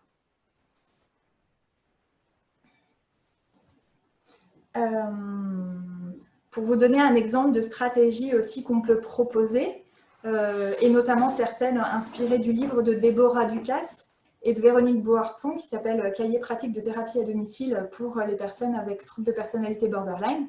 Elles, dans leur approche, elles ont mélangé un peu des thérapies de troisième vague des TCC, la thérapie comportementale dialectique et la thérapie d'acceptation et d'engagement. Je reviendrai ultérieurement sur la thérapie d'acceptation et d'engagement.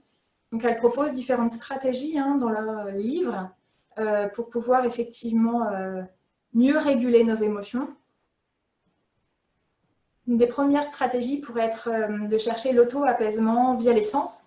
Ça, c'est la partie sensorielle est souvent utilisée en pleine conscience, d'observer avec ses sens ce qui se passe autour de soi instant après instant, mais également agir via ses sens pour retrouver un peu d'apaisement. Je ne vais pas vous lire un petit peu tout ça, vous l'aurez vraisemblablement, mais l'idée, effectivement, c'est peut-être à partir d'un sens qui est plus développé chez soi ou plus agréable ou qui fait envie, d'essayer effectivement de diminuer un petit peu la physiologie du corps qui est très activée là pour pouvoir faire face à la situation sans chercher à l'empirer. Il peut y avoir des stratégies de distraction aussi. Alors, ça peut paraître un peu paradoxal parce qu'on va surtout apprendre à la personne qui est beaucoup dans un évitement émotionnel parce qu'elle dysrégule. Alors, ses émotions, elles sont tellement désagréables qu'elle essaye de ne pas être en contact. Mais on va lui apprendre aussi à revenir au contact de ses émotions pour les apprivoiser, pas à pas, progressivement, régulièrement. Il va y avoir tout un travail de réapprivoisement de nos émotions. Mais on peut aussi proposer des stratégies de distraction dans d'autres situations où l'idée, ça pourrait être de, par exemple, avoir des activités de contribution, aider un proche, par exemple. Ça peut être des stratégies pour se défouler, aller courir, danser, chanter. Ça peut être aussi prendre une perspective, essayer de prendre un peu de distance et se demander, par exemple, si dans 5 ans, cette situation-là qui nous met vraiment beaucoup en vrac aujourd'hui, est-ce qu'elle aura autant d'importance dans 5 ans? Voilà, il peut y avoir plein de stratégies comme ça, de propositions thérapeutiques qui permettent à la personne de distraire son mental et de s'apaiser. Et puis, des techniques encore d'amélioration du moment présent. via l'imagerie mentale. Ça pourrait être par exemple se projeter dans un décor sécurisant, apaisant, dans lequel on se sent bien. Ça peut être aussi des stratégies très courantes comme la relaxation.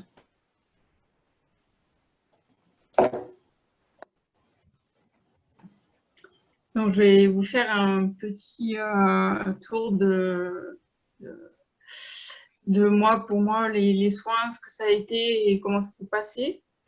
Donc, il faut savoir qu'après mon diagnostic, j'ai d'abord été avec une psychomotricienne qui m'a énormément aidée à extérioriser mes émotions d'une autre manière qu'en me faisant du mal, par le biais de travail d'art-thérapie, de jeux de rôle ou encore de travail en lien avec mon corps. Puis, c'est le suivi au C3R qui a commencé. J'ai tout d'abord suivi 2 groupes uniquement ouverts aux personnes atteintes de troubles borderline. J'ai pu apprendre à comprendre mon fonctionnement, à savoir comment essayer de le corriger ou tout du moins limiter les conséquences de mes actes.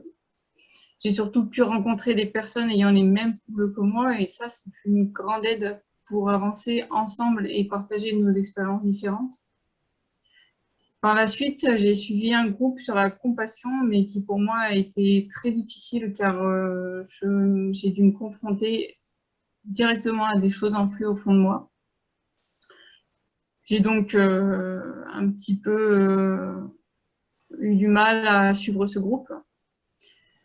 Et par la suite, j'ai participé à un groupe basé sur l'apprentissage de la méditation. Et là, j'ai découvert un nouveau moyen de me libérer des charges émotionnelles trop lourdes.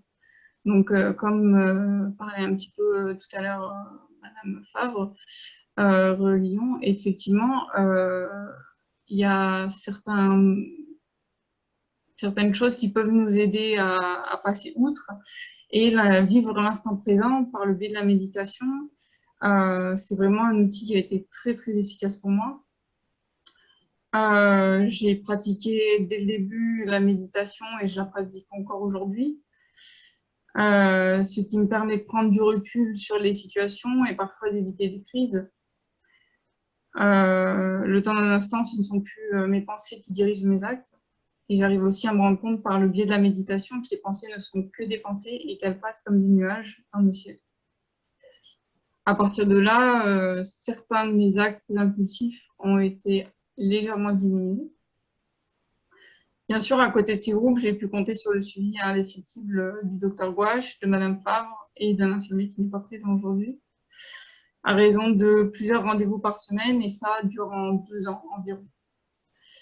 Et durant ces entretiens, je pouvais continuer à mettre en place différentes stratégies pour désamorcer mes crises, les éviter ou encore travailler en post-crise, comme par exemple avec les différents systèmes qu'a présenté Madame Favre juste avant. Pour ce qui est des soins, cela n'a pas été et toujours un enchaînement d'hospitalisation, je dirais variable, avec presque toujours un réajustement du traitement thérapeutique, que ce soit des fenêtres thérapeutiques ou des traitements lourds. Je crois qu'on a essayé à peu près tous les traitements possibles et imaginables sur moi pour essayer de réduire un petit peu ces effets néfastes qu'avait la pathologie sur moi. Au final, avec ces différents changements réguliers de vie, l'ajustement de traitement, c'était très difficile et j'ai pas été convaincue du tout que le traitement lourd soit d'une grande efficacité sur ma pathologie. Aujourd'hui, j'ai un traitement de fond qui me permet d'être là en béquille et dès qu'une crise arrive, c'est effectivement un traitement un peu plus lourd qui se met en place et un suivi psychologique qui est un peu plus rapproché. Voilà.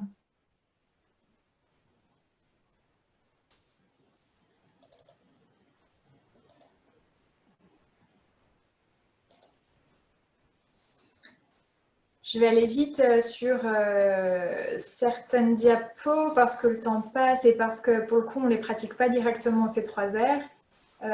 Une autre thérapie qui est souvent proposée dans le trouble de personnalité borderline, c'est la thérapie des schémas développé notamment, et d'après les travaux de Jung, l'idée, ça va être finalement pour le patient de questionner un petit peu son mode de fonctionnement qu'il a développé au cours de son enfance et de réévaluer les stratégies d'adaptation qui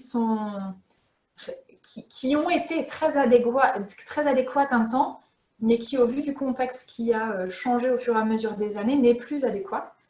La relation avec le thérapeute est un peu spécifique là, du coup, dans cette thérapie-là, parce que finalement, le thérapeute va avoir adopté un petit peu ce rôle de parent de remplacement. On pourrait parler aussi du terme d'adulte sain, dans l'idée effectivement de servir un petit peu de modèle et de permettre au fur et à mesure des séances aux patients d'adopter des stratégies conduisant à un meilleur équilibre. En termes de moyens thérapeutiques, on retrouve ce qu'on peut retrouver notamment dans les outils des TCC, des thérapies comportementales et cognitives avec des expositions en imagination, des temps de visualisation où on peut se voir enfant et puis on fait des allers-retours entre la personne qu'on était enfant et puis la personne qu'on est aujourd'hui. Donc il y a tout un travail comme ça qui est basé sur les schémas et qui se fait de manière très soudée entre le patient et son thérapeute. Il y a également la thérapie d'acceptation et d'engagement qu'on appelle thérapie ACT pour aller vite. L'idée de cette thérapie, c'est finalement, enfin le paradigme même de cette thérapie, c'est que la souffrance est inévitablement liée à notre condition humaine et qu'elle joue un rôle de premier plan. En tout cas, les efforts pour éviter cette souffrance inhérente à la condition humaine jouent un rôle de premier plan dans le développement, voire dans le maintien d'un large spectre de troubles.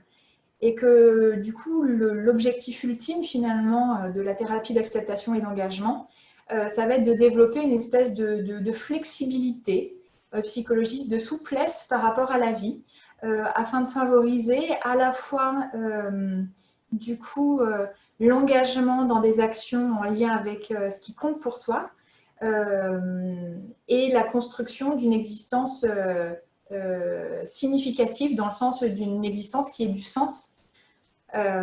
Sans rentrer dans les détails finalement des procédés thérapeutiques, mais on va retrouver certains outils que j'ai déjà présentés et dont Ophélie a parlé, comme le fait de développer le fait d'être en contact avec ce qui se passe en soi dans le moment présent, d'identifier ce qui compte pour soi, ce qu'on appelle les valeurs, et ce qui va nous guider un petit peu dans nos manières d'agir, le fait qu'il y ait des choses qu'on va devoir accepter, et notamment tout ce qu'on ne peut pas changer, comme le fait notamment de pouvoir vivre des émotions et d'avoir des souvenirs et d'avoir des pensées parfois douloureuses qui nous traversent l'esprit. On n'a pas forcément directement d'action là-dessus, même si on peut apprendre à les laisser passer comme des nuages, pour reprendre votre expression, Ophélie, et puis pouvoir agir là où c'est possible et s'engager notamment dans des actions en lien avec ses valeurs. Ça peut être un outil qu'on utilise notamment en thérapie individuelle avec les usagers, mais en thérapie de groupe aussi notamment. Ce qu'on appelle la matrice dans la thérapie d'acceptation et d'engagement, l'idée, ça va être effectivement de faire un petit peu une photographie dynamique, pour autant, de ce qui peut se passer pour une personne, notamment lorsqu'elle vit une situation, par exemple, j'attends un message de quelqu'un de proche, je l'ai invité à aller, je ne sais pas moi, manger, dîner ensemble prochainement, il ne me répond pas, ben, je peux être tentée parce que je lutte contre mes émotions à mettre en place toutes sortes de stratégies. Ça, c'est ce qu'on va trouver à gauche, dans la colonne de gauche de la matrice, guidée par toutes ces émotions très difficiles et notamment ces pensées aussi très douloureuses comme il est nul ou bien je suis nul, toutes sortes de comportements finalement guidés par l'angoisse, le sentiment de vide ou la honte. Et puis on va essayer aussi de se connecter et notamment à ces valeurs, ou notamment par le biais de la pleine conscience, à ce qui compte vraiment pour soi et comment on aimerait finalement agir différemment en lien avec ce qui est vraiment important pour soi.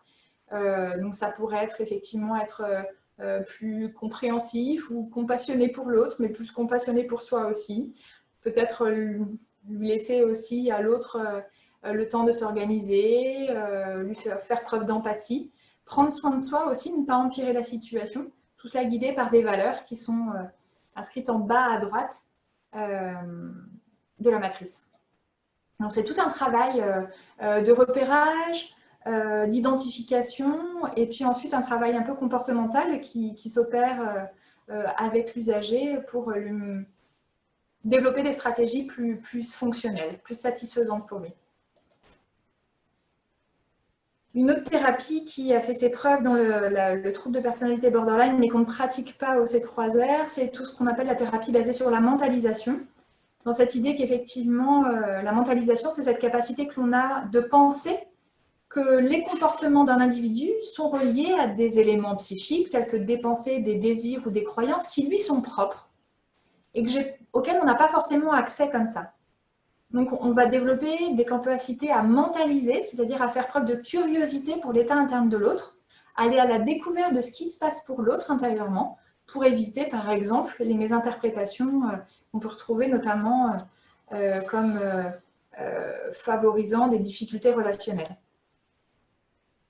Ce qu'on sait en tout cas, c'est que dans le trouble de personnalité borderline, cette capacité de mentalisation serait fragilisée, et ce qui peut aider, alors qui de l'œuf ou de la poule, on ne sait pas trop, mais en tout cas, ça participerait à ces difficultés relationnelles. Donc on va effectivement, un peu à l'image de la TCD, proposer un suivi individuel, proposer un suivi de groupe, proposer tout un plan de traitement un petit peu structuré, et un plan de crise, effectivement, si la personne est vraiment en détresse. Pardon.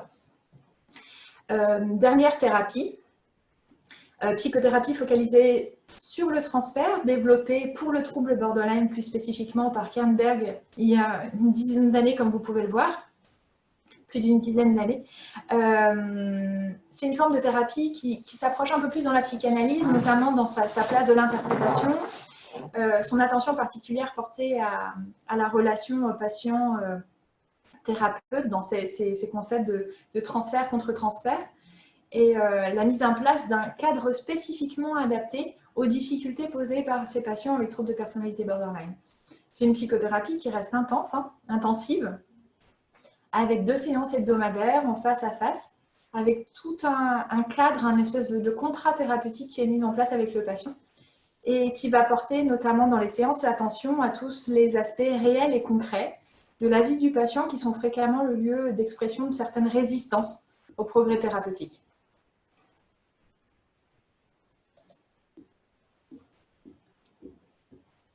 Quelques recommandations à l'usage des familles que l'on peut retrouver du coup dans certains articles, et notamment l'article de Gundersen et Berkowitz.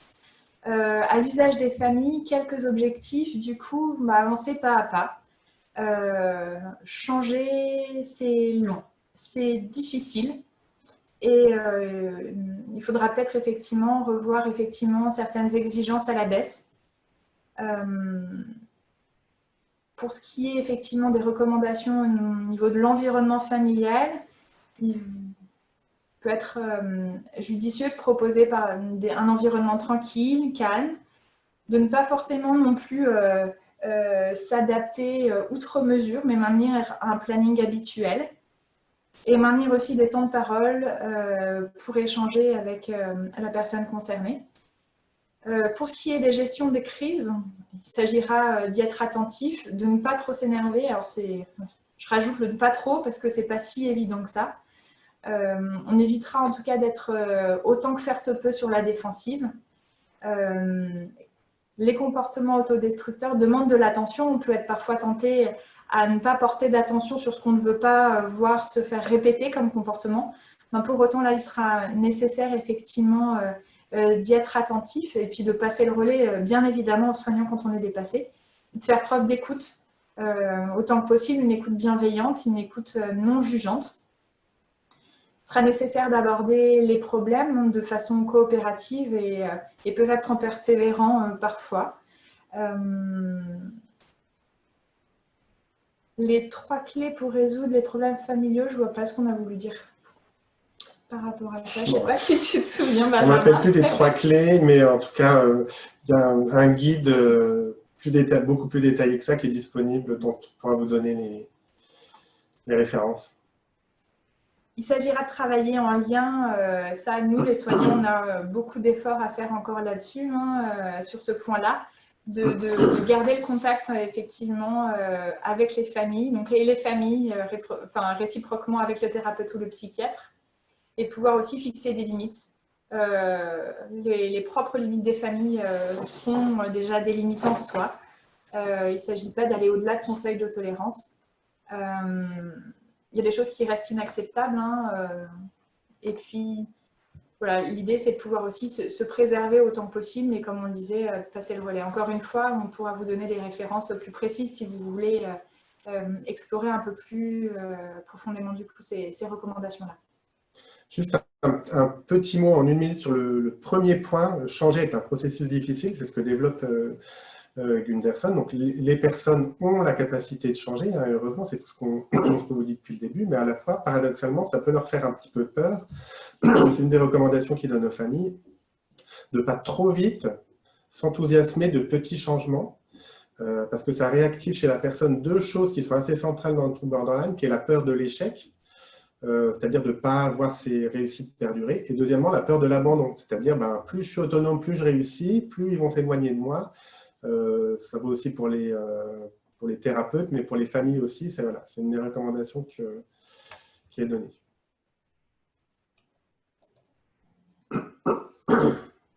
Voilà, donc pour finir, je vais parler un petit peu de l'avenir et de ce qui se passe actuellement pour moi. Donc aujourd'hui, je suis en formation de gestionnaire commercial dans un magasin de sport sur 3 ans, avec une option de technicienne de cycle. Le vélo, c'est une passion qui m'a permis depuis quelques années de survivre grâce à cette sensation de liberté et d'oubli total de mes troubles lorsque je roule. Le sport chez moi, c'est associé à un moment de bien-être et d'apaisement. Malgré tout, chaque jour est un combat et on oublie rarement ce trouble car il est là quotidiennement, il fait partie de nous et nous empêche souvent d'être nous-mêmes. On se bride pour ne pas laisser paraître la mauvaise partie de nous. Les mauvaises pensées sont présentes tous les jours malgré une vie belle et une chance inouïe de pouvoir vivre et réaliser ce qu'on veut faire réellement dans sa vie. Vous dire qu'aujourd'hui, je suis apte à gérer ma vie sans faire de tentative de suicide et sans me faire du mal, serait vous mentir. Cela arrive encore et à chaque fois, c'est un peu un retour en arrière pour avancer à nouveau vers, j'espère un jour, une certaine sérénité et une vie plus stable. Je ne désespère pas qu'avec l'âge, la maturité et le suivi psychologique, le trouble s'atténue et devienne plus gérable et supportable.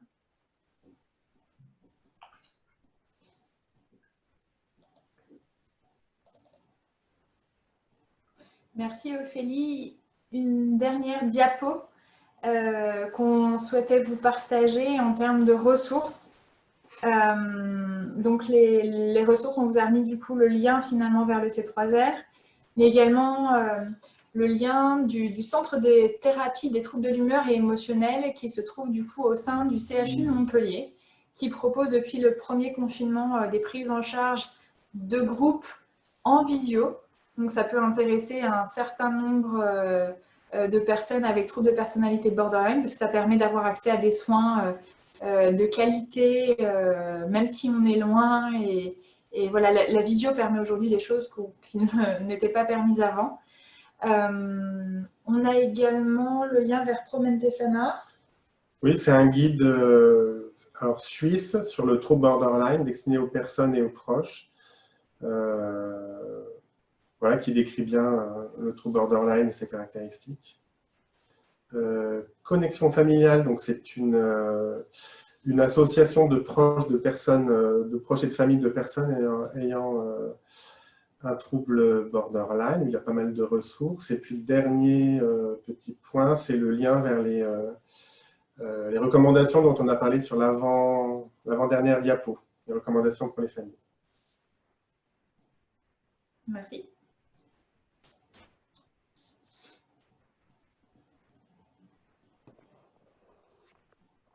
Merci vraiment beaucoup du fond du cœur à tous les 3. Merci Ophélie et pour votre témoignage qui nous a certainement tous touchés.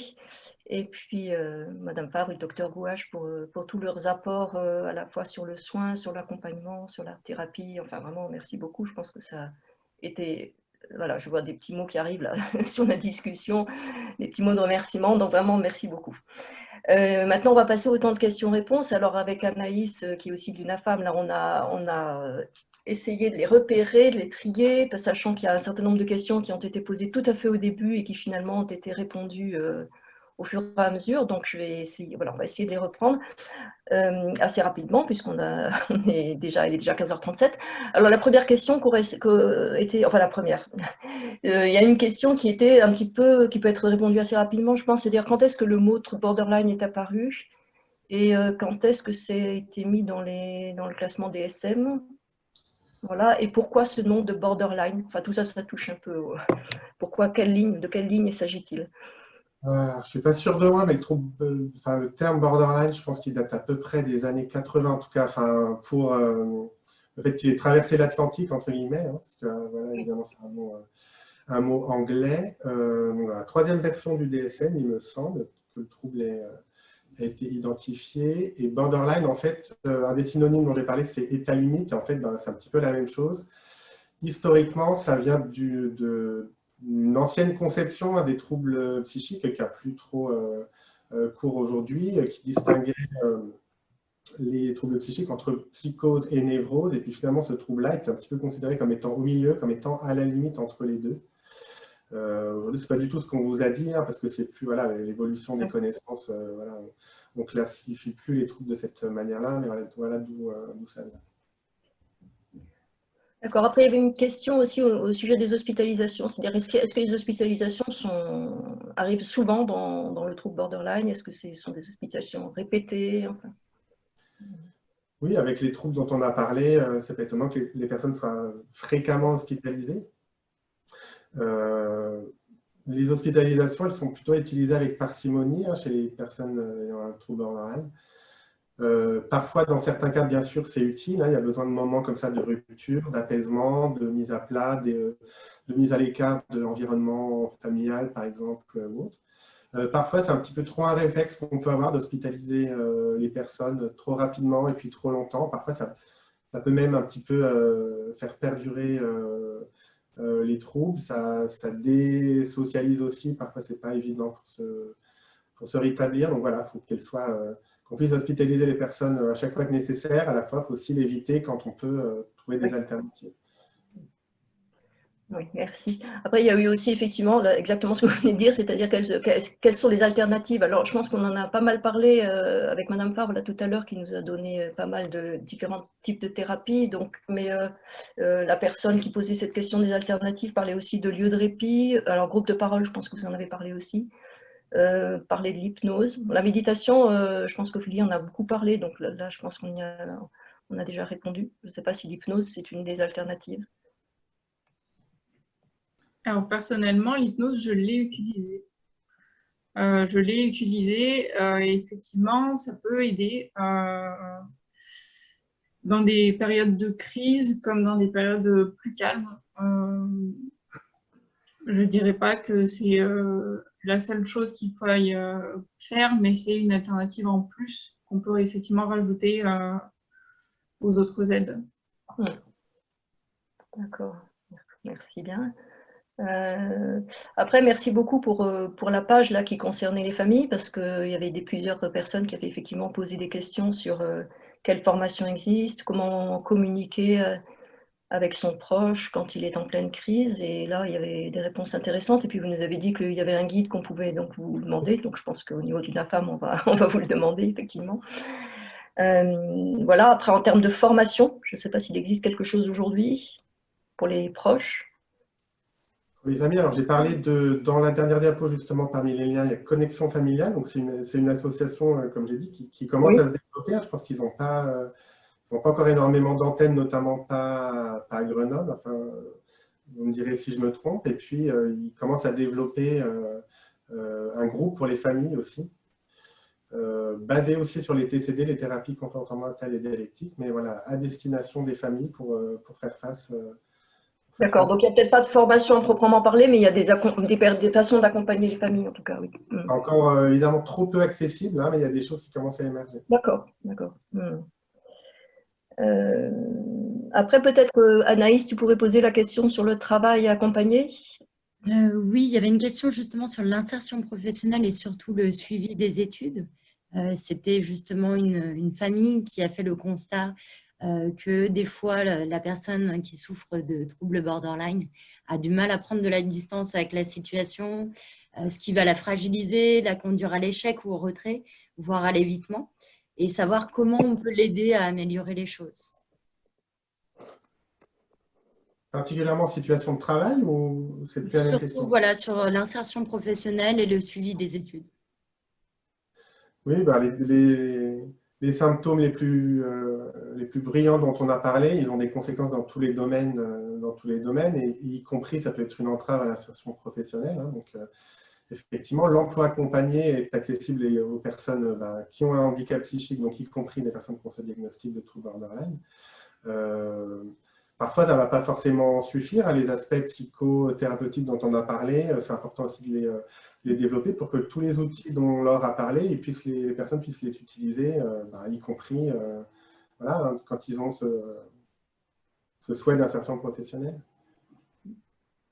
Il y avait une autre question également sur les soignants, puisque par exemple, c'était une famille qui était dans le Nord-Isère qui demandait qui peut intervenir pour accompagner.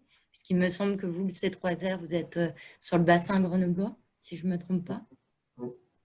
Est-ce que vous auriez des structures à conseiller? Après, il y a aussi le problème de la sectorisation, il me semble. Mais... Oui, alors le C3R, en l'occurrence, peut accueillir des personnes du Nord-Isère. Hein. Il y a un centre de réhabilitation aussi dans le Nord-Isère, mais il ne semble pas qu'ils développent des interventions spécifiques pour le trouble borderline. Ensuite, la réponse, malheureusement, elle ne va pas être forcément très satisfaisante. Il y a relativement peu de structures qui proposent des soins spécifiques. Il y a plus de ressources en libéral, des psychologues en libéral, qui sont formés à ces aspects-là. Après, évidemment, comme d'habitude, il y a les aspects financiers qui peuvent rentrer en compte. Donc la structure dont tu as parlé, Laure, à Montpellier, ça peut être aussi une option pour les soins en visio.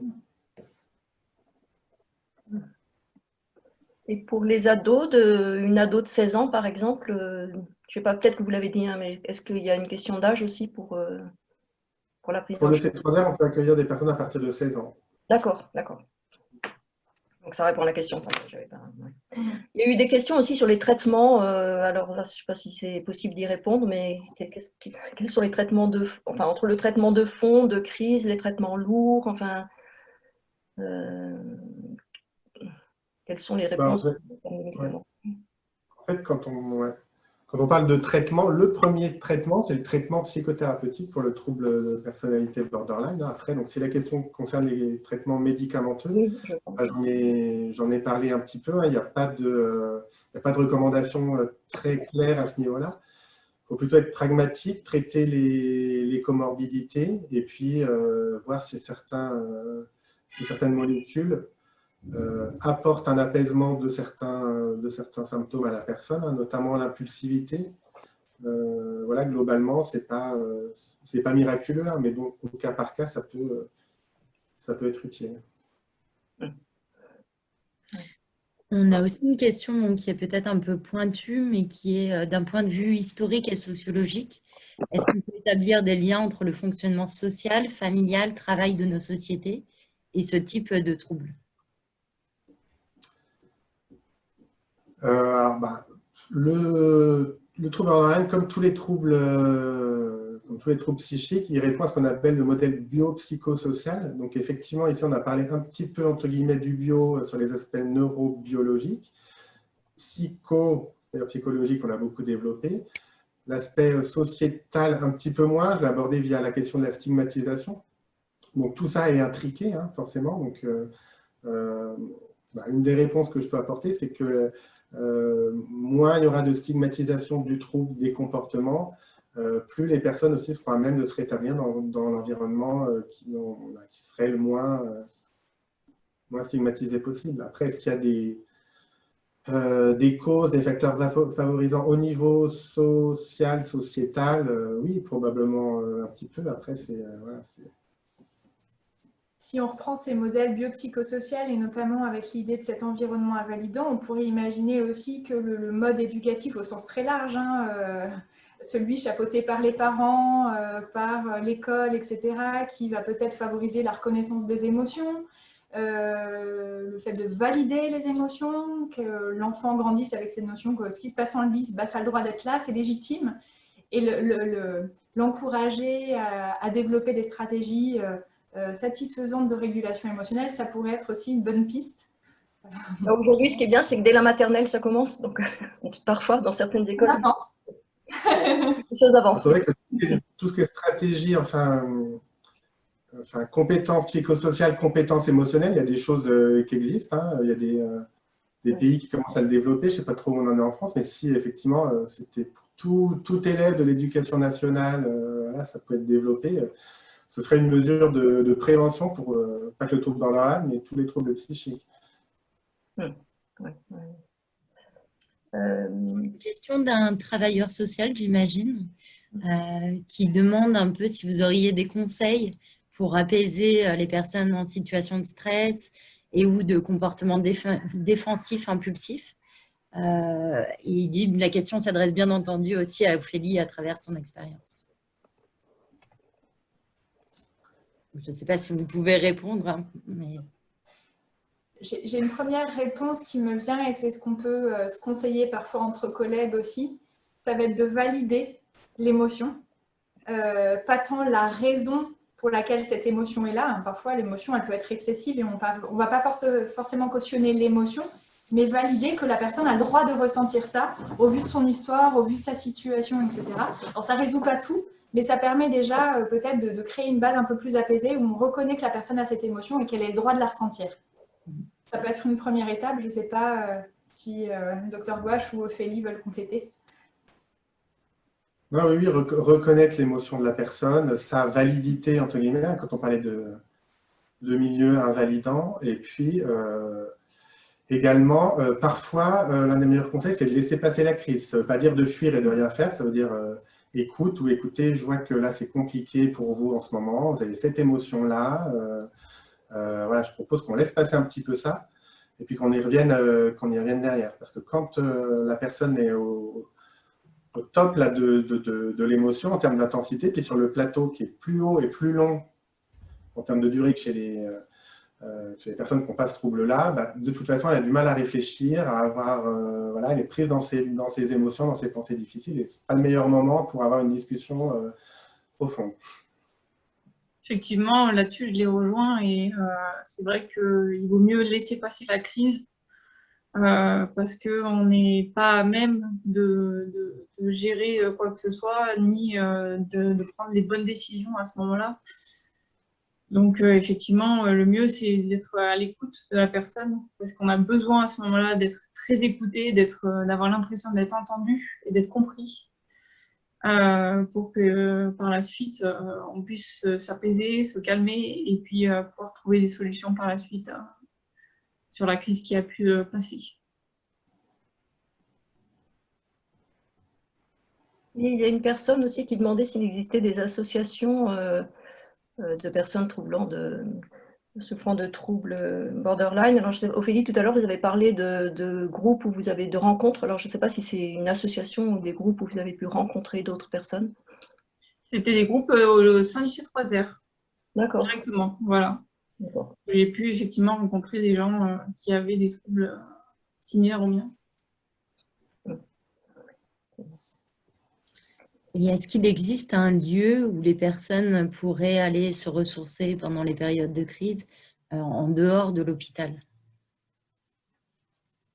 Spécifiquement dédié, je n'en connais pas. Après, je ne sais pas si Ophélie a des idées ou là, mais enfin... Oui, ce qu'on appelle les lieux de répit. Moi, je sais qu'on m'a déjà proposé des maisons de repos, des choses comme ça, mais personnellement, j'y suis jamais allée.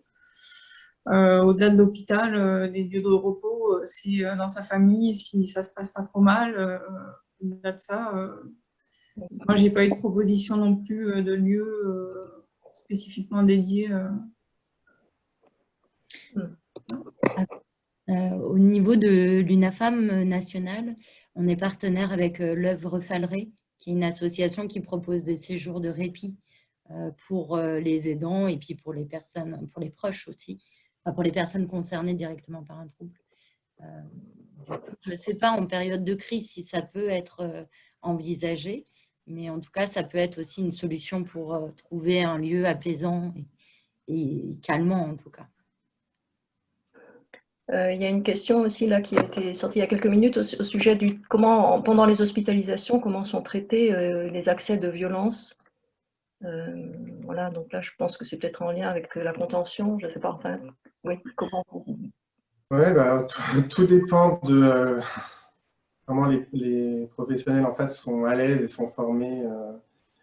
Ils sont formés. Il y a pas de, malheureusement, il y a peu effectivement de protocoles oui, spécifiques sur voilà, la régulation émotionnelle chez les personnes borderline en hospitalisation ou la gestion des comportements problèmes, entre guillemets. Il y a pas relativement peu de choses codifiées.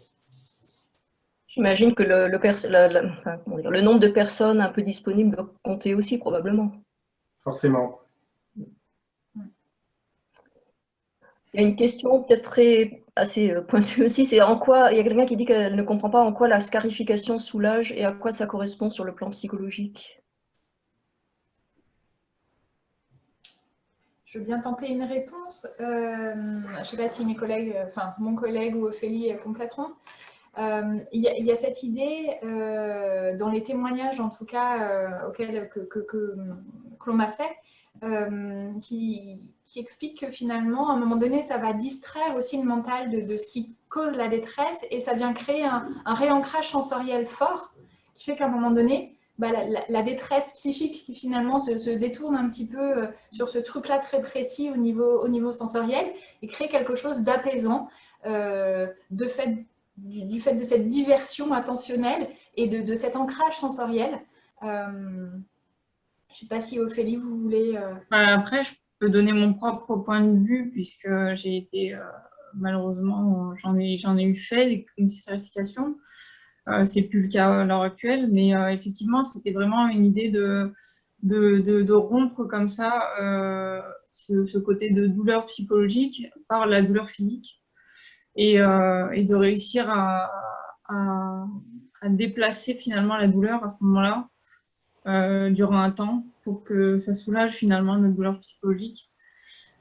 C'est pas évident à expliquer ni à comprendre parce qu'effectivement on se fait du mal alors qu'on a déjà mal à l'intérieur, mais effectivement c'est une autre douleur et ça permet vraiment d'évacuer à ce moment-là, ou tout du moins on le croit en tout cas, que ça permet d'évacuer cette douleur psychologique qu'on a.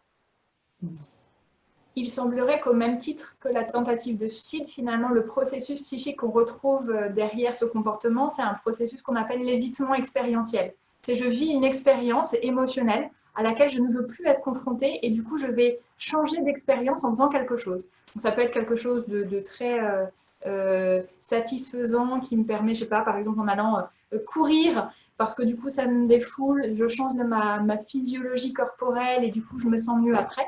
Mais ça peut être aussi via des comportements qui malheureusement empirent la situation, comme des scarifications, bah, ça me permet de ne plus ressentir ce que je ressentais. Là, je ressens autre chose. Et quelque part, ce truc que je ressens là, aussi peut-être désagréable soit-il, bah, ça me permet de ressentir autre chose et c'est déjà mieux.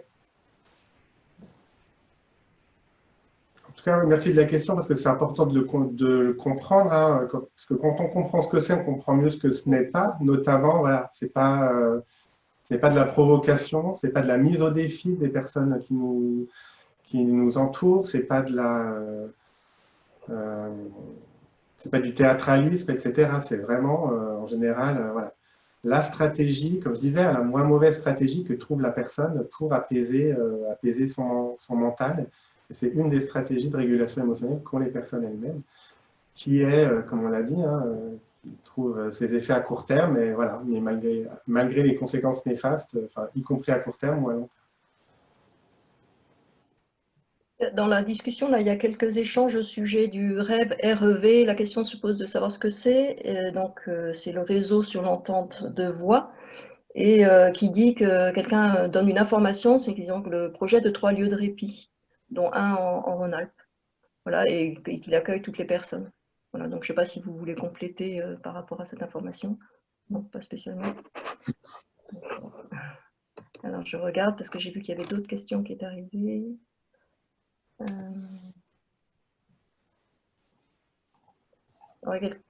J'ai l'impression que vous y avez peut-être répondu, mais je pose la question quand même. Quel est le diagnostic différentiel entre la schizophrénie et le trouble borderline? Ce sont deux troubles quand même très différents, hein. Il y a un des points communs, comme je l'ai dit, qui est beaucoup plus fréquent dans la schizophrénie et qui est beaucoup moins dans le trouble borderline, ce sont les symptômes dits psychotiques, dont les idées persécutoires et puis les hallucinations auditives. Mais voilà, les personnes, tout ça c'est transitoire chez les personnes avec un trouble borderline, alors qu'on trouve des épisodes psychotiques bien plus longs chez les personnes qui ont une schizophrénie, ou d'autres caractéristiques comme la désorganisation et puis les symptômes négatifs. Je vois l'heure qui tourne, alors on va peut-être s'arrêter avec quelques mots de conclusion. C'est vrai qu'on pourrait continuer, il y aurait sans doute encore d'autres questions, mais voilà, l'heure tourne. Et on va réfléchir après si on peut continuer à rester en lien et on vérifiera qu'il n'y a pas des questions qui sont restées sans réponse. Voilà, en tout cas, et aussi, comme disait Anaïs, on va proposer certainement un replay pour les personnes, soit qui n'ont pas pu assister à l'ensemble des 2 heures, soit qui n'ont pas pu venir, parce qu'il y en a plusieurs qui nous ont dit qu'ils ne pouvaient pas venir, ou qui ont des difficultés techniques pour se connecter, tout simplement aussi. Voilà, en tout cas, vraiment un grand merci aux 3 intervenants pour leur prise de parole, les réponses aux questions et tout ce temps qu'ils nous ont donné aujourd'hui. Voilà. Et merci aussi à vous tous qui êtes présents, ceux qui sont peut-être déjà partis, mais enfin, en tout cas, merci beaucoup pour votre présence attentive et puis pour votre intérêt sur ce sujet qui est si important aujourd'hui. Et bien sûr, tout ça, ça nous encourage, ça encourage notre groupe de travail, le CLSM, à poursuivre des rencontres comme ça pour mieux se connaître, enfin des temps de maillage pour mieux se connaître, mieux connaître tout ce qui existe sur le territoire. Voilà, donc je ne sais pas si Ophélie, vous avez envie de dire un petit mot, le docteur Wache ou Laure Favre. Je vois qu'Ophélie ne dit pas spécialement. En tout cas, merci beaucoup. Merci à l'UNAFAM, merci au CLSM, et puis on espère que ce genre d'intervention fera progresser la cause des personnes, en particulier avec un trouble borderline, que ce soit mieux connu, mieux reconnu. Voilà. Effectivement, oui, c'est sûr que voilà, s'il pouvait être mieux connu, ça aiderait aussi à ce qu'on vive mieux et qu'on arrive à, qu'importe où on soit, on puisse être suivi et on puisse être aidé. Ouais. Et c'est vrai que le fait du coup de vous entendre, voilà, c'est très précieux pour... Voilà, ça participe à tout ça. Donc, et là, on était quand même assez nombreux, donc c'est super. Voilà. En tout cas, merci beaucoup à tout le monde. Et puis, on vous dit au revoir alors à tous. Et à bientôt. Merci. Au revoir, merci.